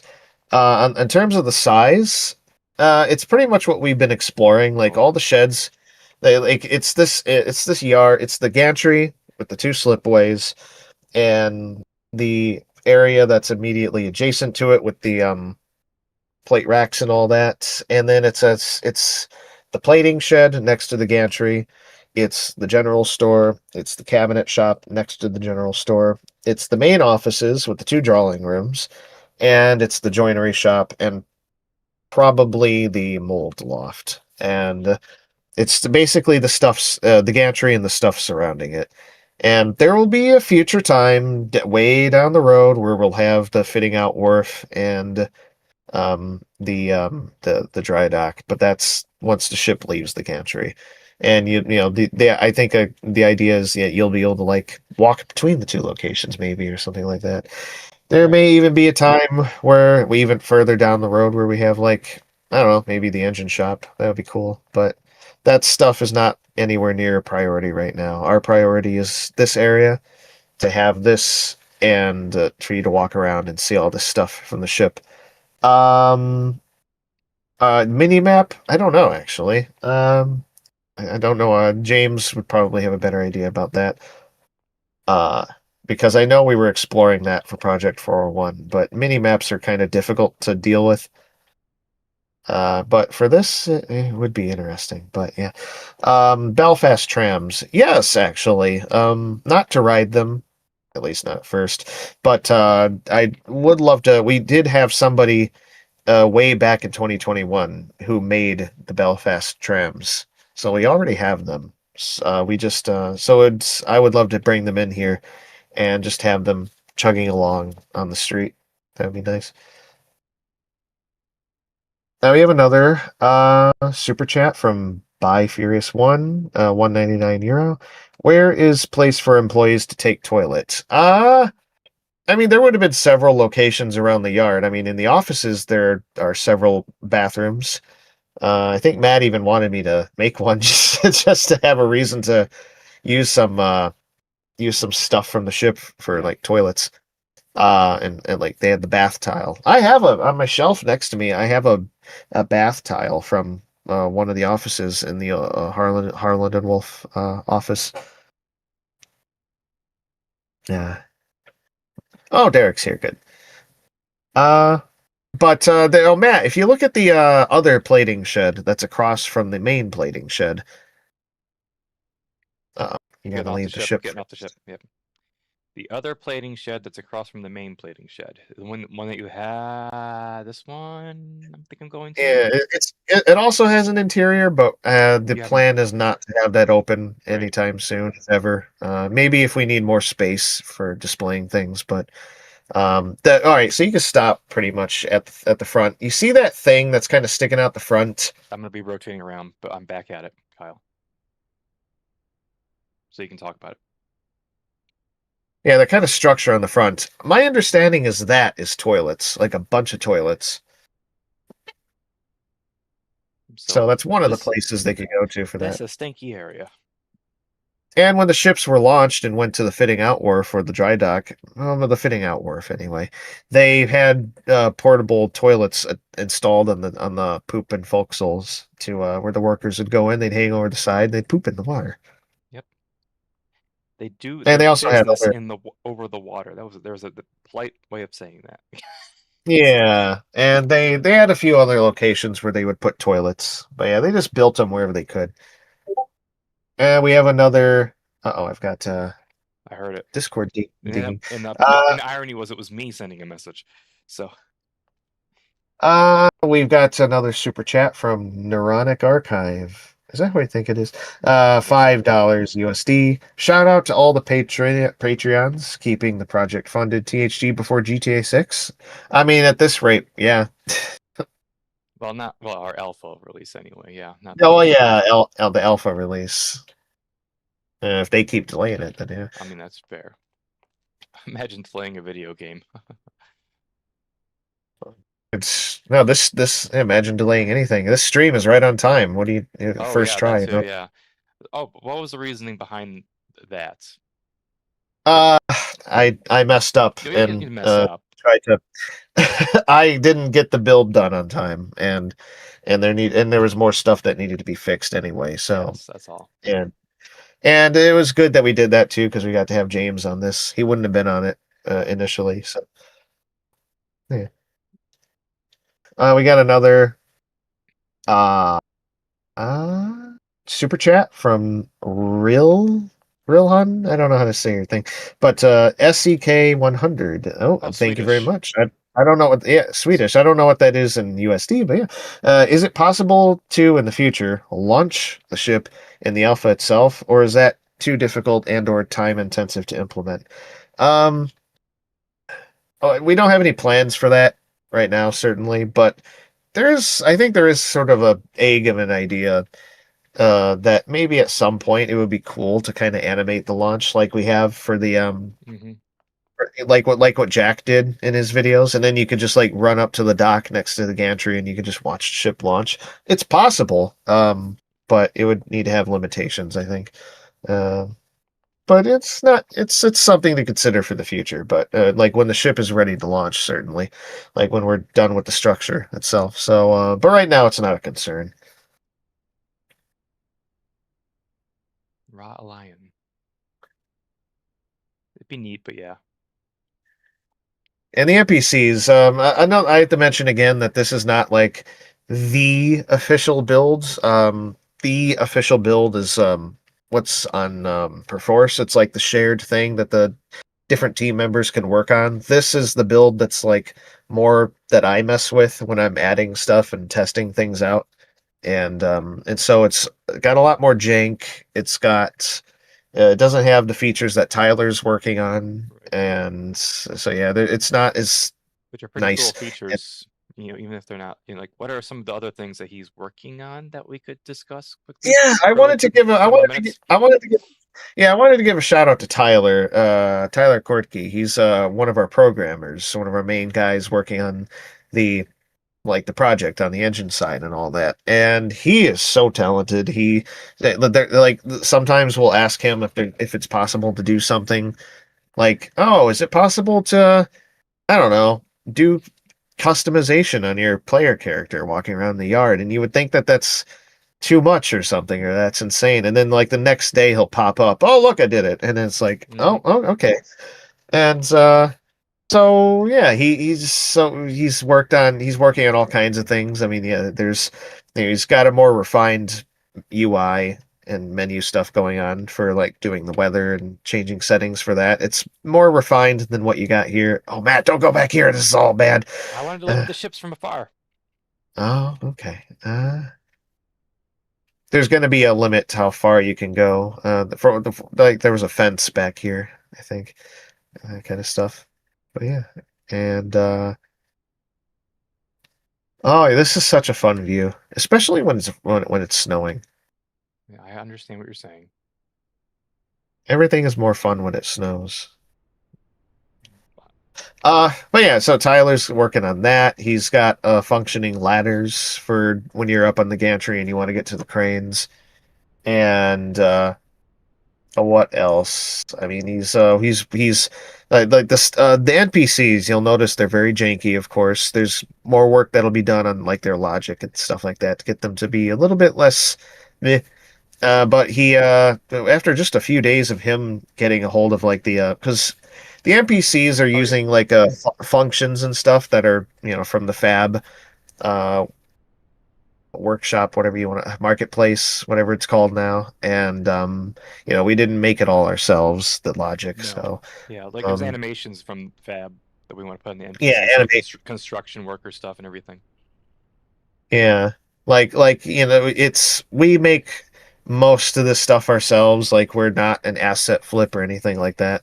That's why it takes so long because we want to make everything, and it's you kind of have to do that if you want it to be accurate. But there is some stuff we use from Fab, and one of them is just like animations, and another is just that some of that logic that's going on, and various other things, and some objects. But yeah.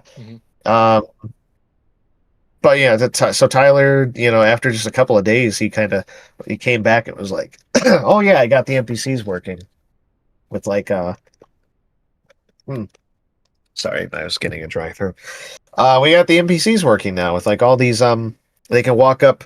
Like one of the problems I had when I was first messing around with the NPCs initially was like one of the things they could do in the plugin we got was they could walk up to a table or a location and like start hammering something, and as soon as they did that, they floated up into the sky, never to be seen again. And I had no idea what was real life.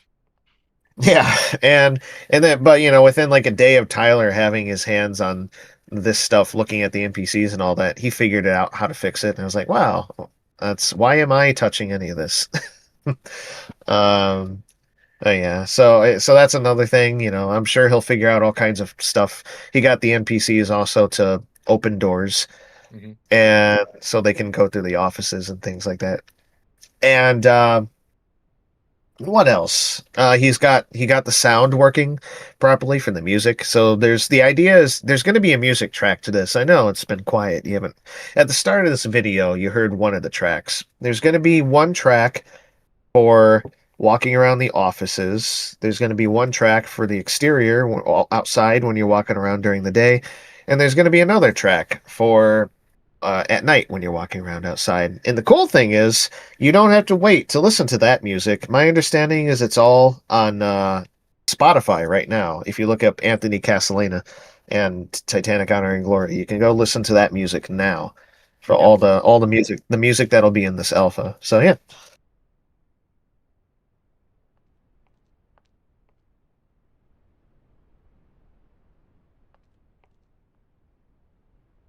And of course, Anthony Castellana, he's so amazing at what he does with his music. So it's going to be something else to explore all this while listening to his work. Yeah.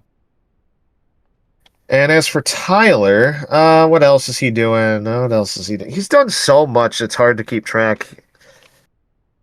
But yeah, he really is just super talented. So it's especially over the next few months, there's going to be a lot of work that's done to yeah to like add some of these little things here, little features that'll make the experience much nicer.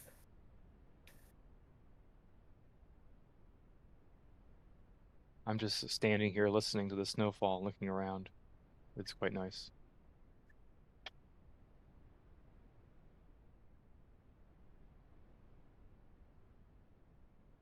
So in terms of other work that needs to be done, to make this to bring this to a level of completion that would be nice. We've got, like I said, the mold loft needs to be done. That should be pretty quick. I actually made the joinery shop in like a few days, Mhm. which is surprising. So the mold loft will be faster because there's nothing in there except it's just the mold loft is literally just a big empty room with the floor, an empty floor, and they would draw cross sections in parts of the ship on the floor in one-to-one scale so that they could like translate it to plans or to templates. So it would be an interesting space to kind of have because it was very important to the um, design of the ship and building it. I imagine having um, like a one-to-one midship section drawn on the floor in there. That would be cool. But so there's that, and then there's some of the props and furnishings and stuff in the offices and the sheds. Some of it's already been done. And then there's a few other things relating to uh, displaying stuff in the sheds. We still have to bring in a bunch of objects because there's been a lot of stuff that's been made already. Yeah. So, bringing bits of paneling, bringing in furnishings and fittings and stuff and putting them on display in these areas and furnishing the offices more, bringing in those plans, um, polishing up the NPCs, and kind of setting a few more around, especially static ones in like the offices, and so that it looks like they're doing work and stuff. What else? I'd like to set up more boards around the ship to walk around on, but I don't want to do too much at first because there's more work that needs to be done on the structure. Like obviously, like I said, the beams need to be cut for like the deck openings and stuff like that. And it's I don't want to put too many boards on right now before that's done. So the actual like ability to walk around the ship will be, I think, more limited at first. And then it'll increase over time as more stuff is done on it. What else? There's also a few things. There's also the surrounding city. Now don't get scared. That sounds bad. It's just going to be like a bunch of like props that are put down there just to kind of fill it out and make it look like it's not empty. Push comes to shove, we can just use what was in the previous Belfast build. But yeah. And I do want to emphasize that it actually kind of doesn't really matter how much is done or not done. If we can, if we're getting down to the wire, and quarter one and all that, and there's some stuff that's not done, that's fine. It's an alpha. We can release it technically whenever we want. I think once we get to a certain point there, and so if there's like no, if there's some models that aren't done or whatever, or if a shed isn't furnished, that's fine. Yeah, it's there's going to be plenty of time to fill this stuff in as we go after release. Not tomorrow though, no. Definitely not tomorrow. Oh yeah, that's another thing too. The big signs, Yeah. Olympic and Titanic. Jack just put them in for a video of his, but yeah, we don't have them up there yet.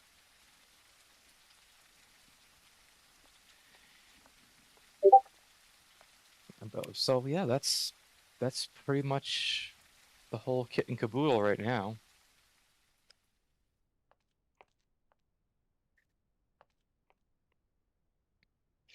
Yeah, They're all- what is a kit and caboodle? I don't know what a kit and caboodle is. Is it It's the kit and the caboodle, or it's a kit and caboodle. I don't know who belongs to, but okay. Anyway, yeah. Well, we need some. Well, we need some caboodle for that kit that's walking around the yard right now. That's true. Yes. Yeah, for some reason, right now you set it on morning and all the lights go off, but that's kind of nice. It's moody. It's nice, yeah.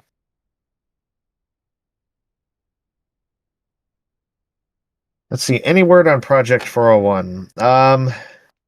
The big thing there is that it's kind of going. My understanding is it's going quite slowly at the moment because the main programmer's time on it has been pretty limited, especially now during the holidays, because he's got to fix the organs and stuff like that because he's got like a business for that. So it's it is going a little slower, but the work is being done on it pretty regularly, but it is going quite slow. And that's unfortunate, but there's also other stuff that's been going on. Like there's some stuff that needs to be updated for Project 401, like a few objects here and there, but right, that hasn't been like the super focus for that. And also there's for example, there's stuff Tyler could do for it, and there's stuff that a few other people could do, but the focus right now, I think, is just shifting way over to THG, and that's not a bad thing, honestly. Even though we would love to have Project 401 done, like it's THG at the end of the day. At the end of the day, is like obviously the main thing that we're supposed to be working on, so we're working on it. We have a bunch of modelers also in the chat right now, I believe.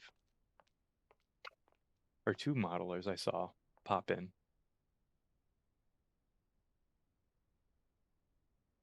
If you'd notice, Kyle, I think I see Daniel and Jordan. Oh, yeah, welcome. Yeah. Of course, all of our modelers and people do so much amazing work on everything.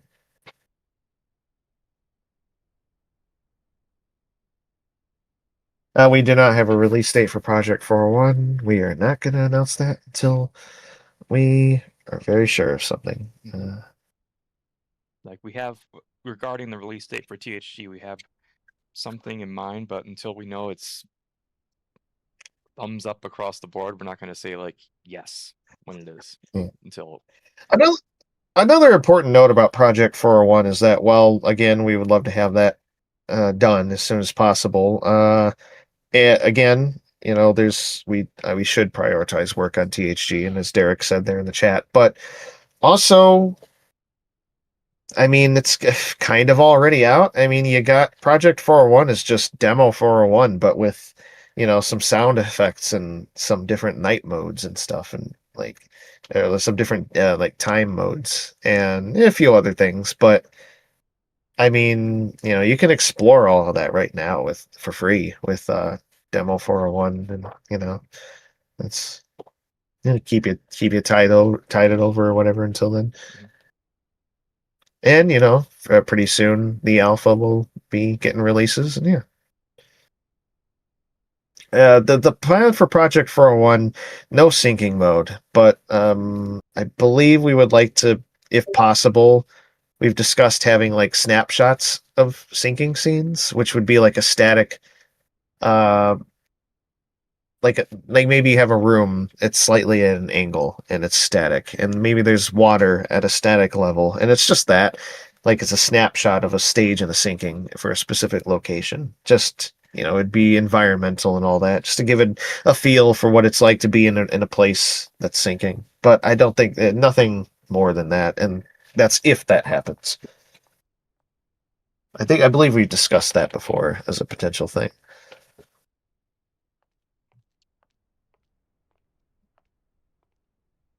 I think we did too, yeah. Well, I think we're going to start wrapping up this alpha stream. We went through a lot of the build that you have here, Kyle. I think we kind of explored as much as we should explore. We could have explored Titanic a bit more, but we'll save that. You can always go back and look at this again. I think you wanted to, Kyle, release a nice video of everything down the line too, right? Oh, that would be, yeah, that's something I'd like to do. And of course, we could always have more streams in the future. I mean, we've, Yeah. it would be nice if I could control it, figure out OBS and get that in place and do it, and then I could walk around the ship Yeah. specifically and show you like all these little structural details and like talk about it. We do try to, when we don't have a team call that goes on for 7 hours, we do try to like have a Discord call with our patrons after our weekly team calls, and they have seen a bunch of this already because Kyle streams. Oh, the yeah, IRL. we should plug that. It's so yeah. Yeah. If you join our Patreon and you know on any of the paid tiers, you'll be able to go into the patron server. The what do we call it? The Patrons Lounge, THG Patrons Lounge On Discord, yeah. and yeah, and you'll be able to. We try to post stuff there as often as we can. Sometimes we can post a little more, but we post things there. You can talk to the team there. The whole team is there. And every Monday, we try to have, for I believe it's deckhands and above tiers, we have team hangouts for usually later on Monday at like, what is it? Usually 7 or 8 Eastern time. Yeah. Usually they're after the main team meetings. But we did try recently something a little different. We every now and then we want to have our team meetings on the patron server, but for everyone to access. Like any tier can go in there and just join it, sit in on like an actual THG team meeting where we like all give updates and stuff, and it's not like a specific team hangout, but like it's the actual like team call that we have weekly. We're not going to do that every week. There's going to be times where maybe we need to discuss stuff that's not for everyone to hear. But we hope to do it more often where we can have like a team call on the main patron server. Which was fun to do. Yeah, it was really fun having people there. Are there crickets? Huh? I swear I heard like crickets a second ago. Sorry, you can carry on. Yes. No, it's fine. No, there's no cricket sounds. Would there be? Is there No, any I don't life in think- the shipyard? No, I don't think there's. Well, I'm sure there's some things hiding around, like little. There's always bugs everywhere, but no, I don't think crickets like that. But yeah. There would have been at some point before before they built all this stuff.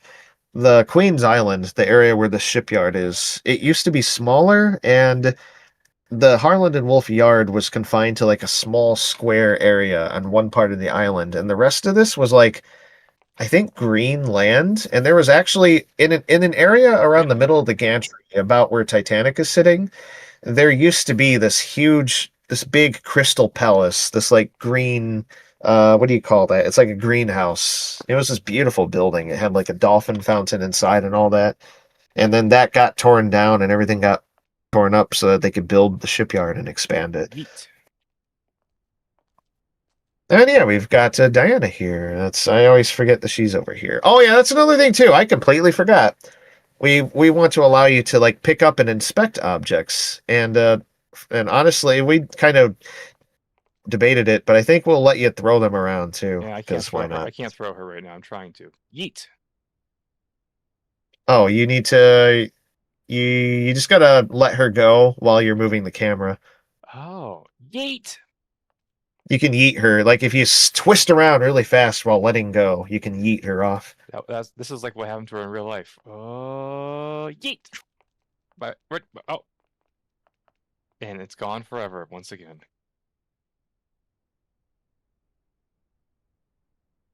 Gone forever. I don't know where she went. Yeah, she's lost.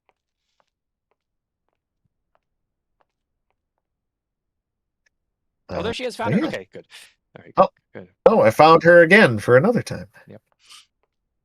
So yeah, I think that's pretty much all to show. Have we? Just one last thing. Have we gone to the? Have we spent much time roaming around the gantry, like at the top?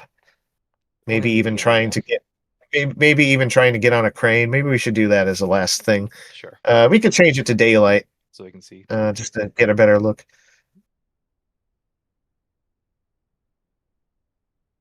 So we'll need to get on a crane. We'll need to,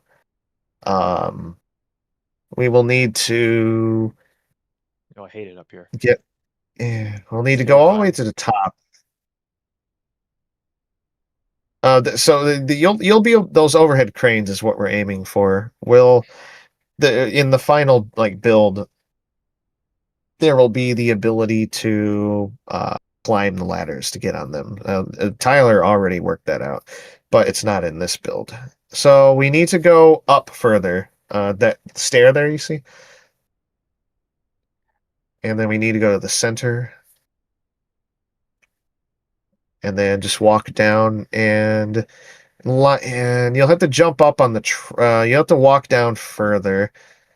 Basically, walk down to the to where you're lined up with the on the center platform on the gantry. Walk down until you're lined up with the wall. Oh, not. Oh wait, hold on. I don't know where you're going right now, so I gotta wait. You keep saying the correct directions. I'm doing it. I think I can do it from where I am. Yeah, you got to get on that track. Yeah, and you got to line yourself up with the walkway with the cab, and then try to jump onto the walkway on the crane. Oh, not that one, though. Not the aft one. That's the wrong side. Oh, well, too late. Oh. On it. Oh no, we got to do it over again. Maybe I don't know. Maybe we can walk over to the other side. Oh, it pushed me off. Okay.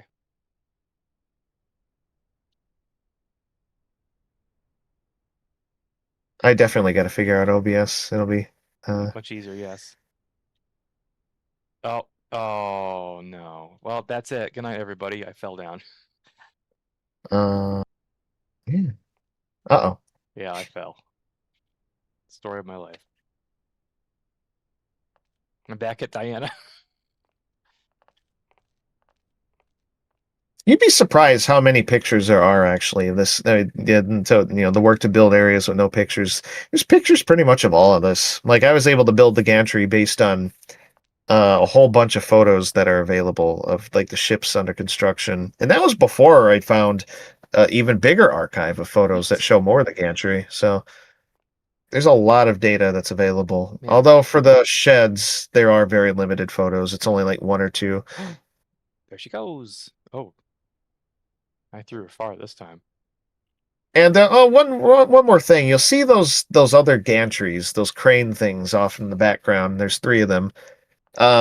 Before they built the Aero gantry, those there were several slipways, and there was one of those cranes over each one, and that's how they would before the gantry, that's how they would like haul materials around and stuff for building ships. And when they built the Aero gantry, they actually built these big temporary tracks, and they transported those huge mobile cranes sideways along the tracks to this one slipway where they put all 3 of them on one slip, and that's where they were until they were demolished. Mm-hmm. But it was such a huge project. Everything about building this, not just building the ships, but building the shipyard and building the gantry and doing all the stuff they needed to do. Because this, as big as the ships are, the gantry is way bigger.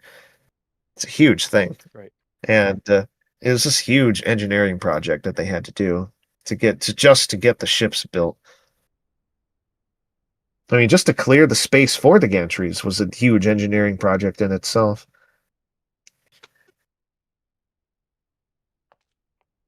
Yeah, it's really amazing what they managed to do back in those days. And that's kind of the other big thing about having this shipyard is that at the end of the day, it's a massive tribute to the talent of the people who worked here and built this shipyard and built these ships and built the gantry and built everything, and who did the designing and who worked in these offices and who put in their time to do these incredible things at a time when they didn't have CAD and they didn't have all these automatic tools and they didn't have all this other stuff. It was so difficult and so dangerous to do this work. Like if you're out there in the yard in the gantry and you're building it, it's just so dangerous. And if you're in the offices, you got to do all this stuff manually, and it's amazing what they managed to do, and sometimes we'll make fun of it.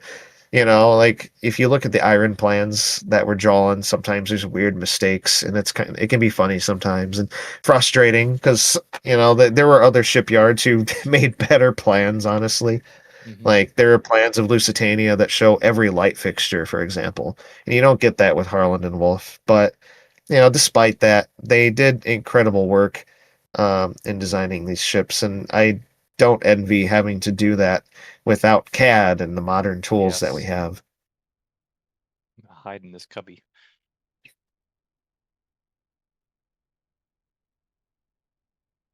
Night And blizzard. well, now that we're hiding in the cubby here, eventually you guys will be able to hide in the cubby. Although I think there might have been something there. I think there's something there, yeah. Well, maybe I think I saw some cubbies that were empty, but yes. If you change it to morning, it'll get all dark in here, and then that's a mood in itself. Have it be like a blizzard, Mhm. and all the lights are off. Or you go into like the consultation room or Peary's office, and you got those fires going in the fireplaces. Oh, they're going now? Oh yeah, they should be. I I don't guess. think there's sound for Oh. them, but See if I can do it in the the dark. lights. You have to find your way. Uh-oh. Oh, I found the door. We got a power outage here again. It's dark in Perry's office.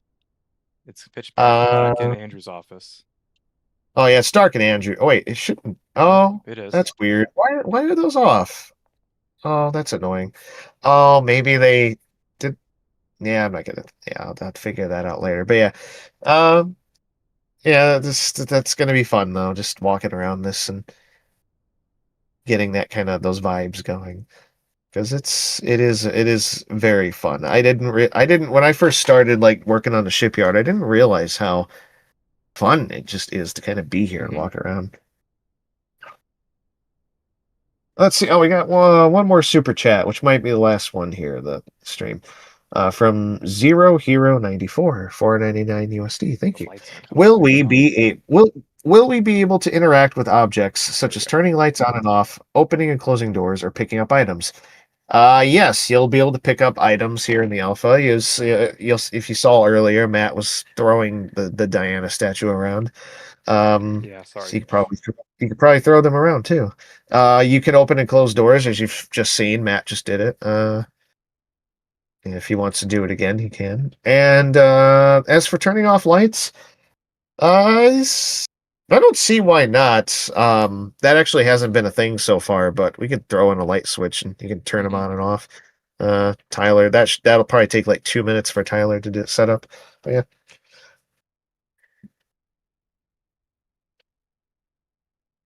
It'd be easy. Well, if people like to click things, No, I like to click things too.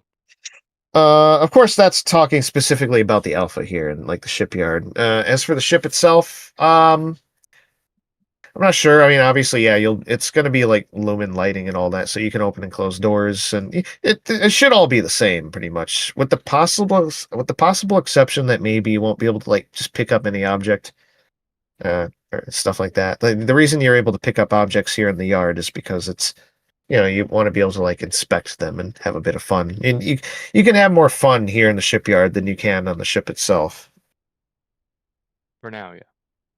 for now.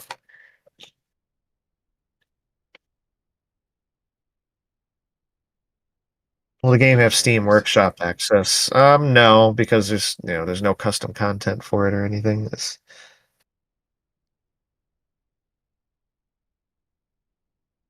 Can you make the game for mobile? Oh, I gotta go run and hide now. Yes. If you want your phone to melt, then I guess. No, I don't think that's actually possible.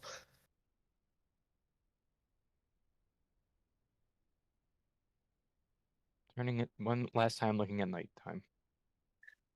All right. You could turn on rain if you want. We haven't walked around with rain very much. Regular rain.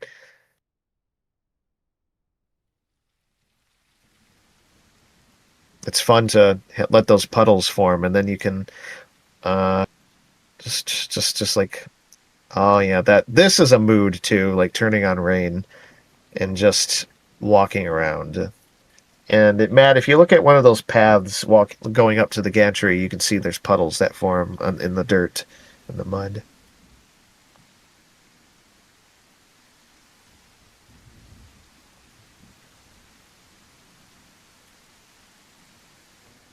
You passed up one of them, I think. But yeah, there's more here. Yeah, there you go.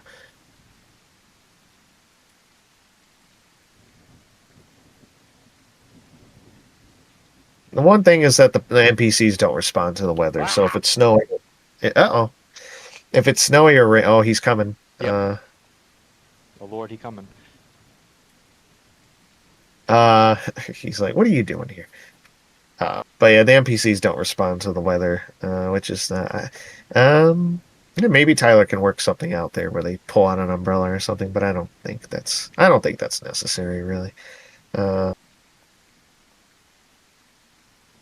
You can just see these guys are dedicated to their work. They are dedicated to their work.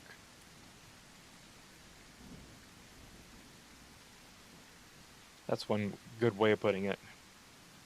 Are you working on the next massive THG demo, like Demo 401 or Update 3.0? No, I mean, it's just we're working on the alpha. I don't think we have any need for any more demos, really. I mean, for Project 401, we've got Demo 401, and it's not impossible that when it reaches a certain point, maybe we can have like a small demo for like a sample of what will be in Project 401. But otherwise, for THG, we've got the alpha here. This is that. Mm-hmm. So yeah, we don't need any more demos.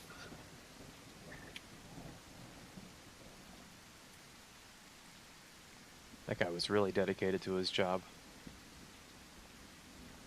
Can you damage the ship by throwing items at it? No. Leave it alone. They've gone through enough.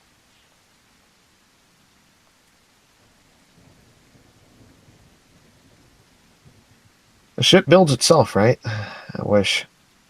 I wish. Be cheaper. Be faster.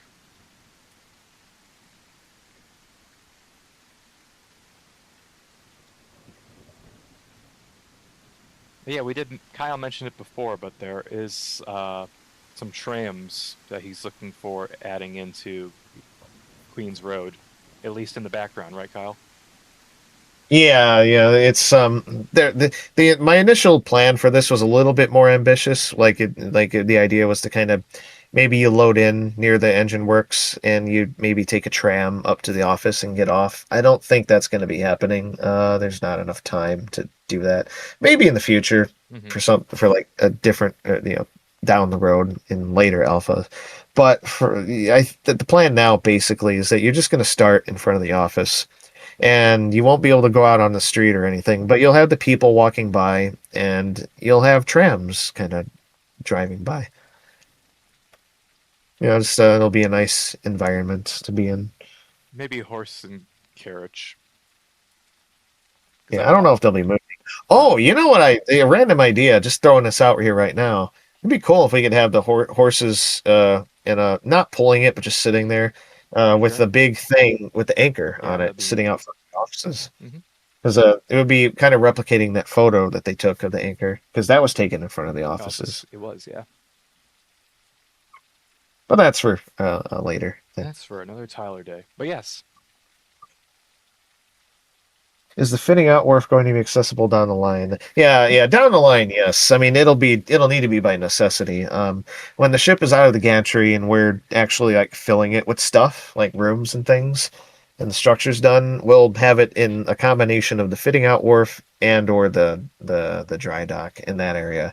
And then we'll polish up those areas and like we have here with the shipyard, and we can maybe you can even take the tram between here and there. Who knows?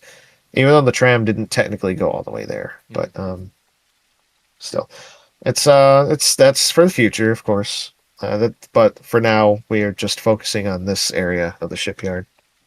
But this is something that I think, people. There's people obviously focus on the ship all the time when they talk about it and show it and build models of it and stuff. And you see Southampton that's another thing is that often when people do like games or stuff like that, they recreate Southampton, and sometimes they'll even do New York or whatever. And you see a lot of discussion about these things and a lot of depictions of these things, but you don't see that much of the shipyard. Well, like people have tried making the gantry before, and people have, there have been projects to like do various parts of the shipyard, but like I don't, to my understanding, there's never really been, maybe in Roblox, who knows, they do everything, but there's never really been anything that focuses on like this aspect of Titanic, like the construction and like the people who built her in the shipyard and Harland and Wolff and all that. So this is I feel like this is like a really interesting and unique way of exploring Titanic and the history, especially given like the way that we're making the ship. Like it kind of almost demands that you do this. Yeah, in a way, Like the way that that's the best way for us to go about it as we work on things, I think.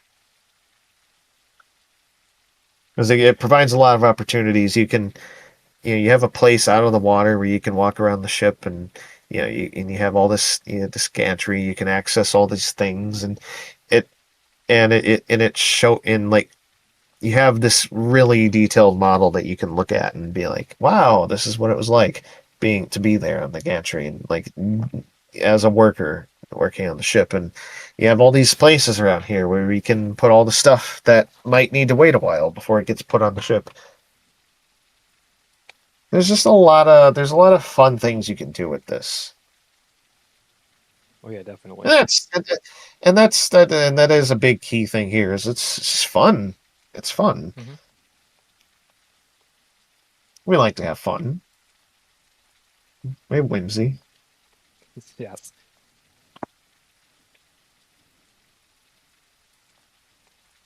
So yeah. I'm sorry. I think it's time for me to head out. Mainly because I'm getting other emails and stuff I have to take care of now today. It's Yeah, almost 1:30 here. Sorry, everyone. we got business to take care of. Yeah. So yeah, and I gotta go do other stuff. I gotta eat. That's important too. So yes, thank you all for joining us for this first alpha stream, our last stream of the year out of 2 streams that we've held. Just kidding. Maybe we've had more than 2. I don't know. But yeah, it's been fun. Wow, there's a big group of people down here right now, wandering around the yard. But it's been fun to show this off finally. I know Kyle's been wanting to really display it publicly finally. So I hope that we've shown the work of you, Kyle, and the rest of the team well this afternoon. And again, sorry for that interruption of the entire power going out in my house. I wonder how that'll be on the stream recording. If there's just going to be like 10 minutes of a circle or something.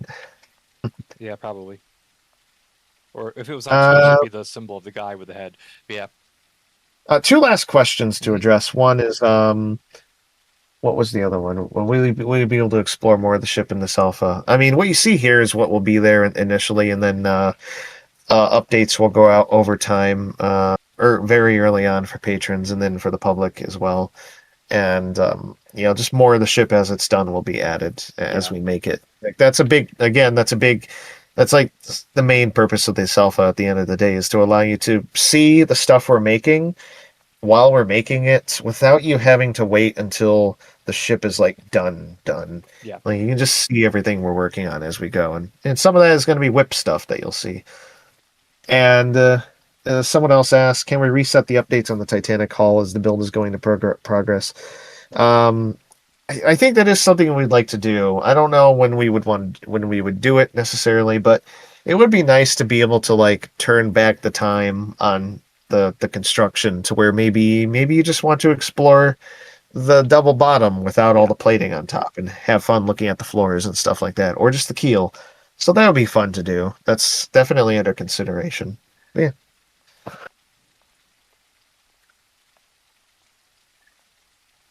Maybe this can be the last question actually. Is I see it being repeated, and it's something that's always coming up is the PC specifications requirements for something like this, Kyle? I do not know. I was going to say you don't know. Yeah. A lot, yes. It's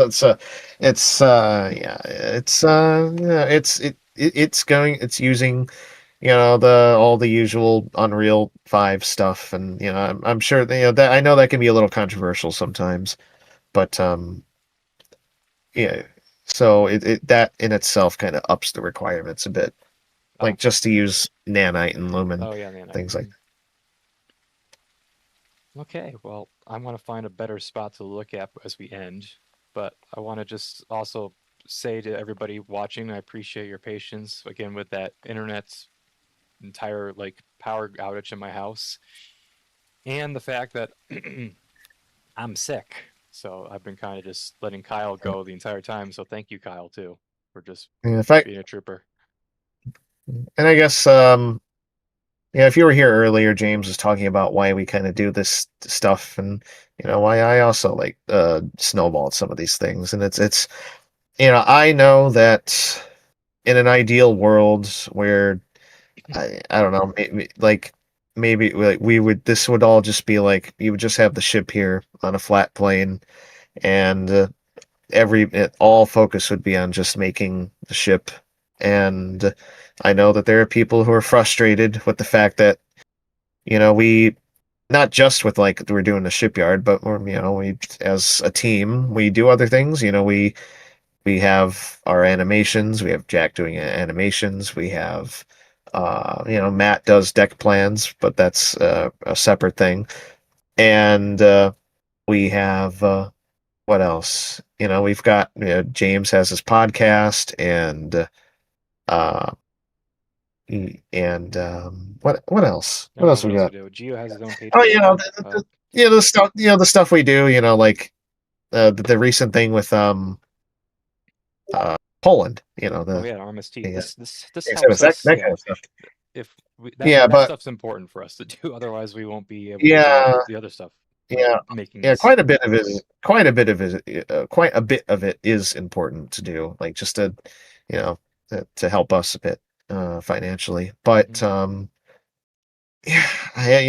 sorry, but at the end of the day, we have a lot of interests and things that we want to do here that aren't just limited to making pieces of steel all day, and we just kind of have to do that. We got to keep things interesting for us in order to work on this, and our interests there's different people on the team who can do different things. And so you have our animations, you have James with the podcast, you have we have work being done on the other things that are important for bringing in money for that isn't just the patrons and stuff like that. And then just on the alpha itself, it's just I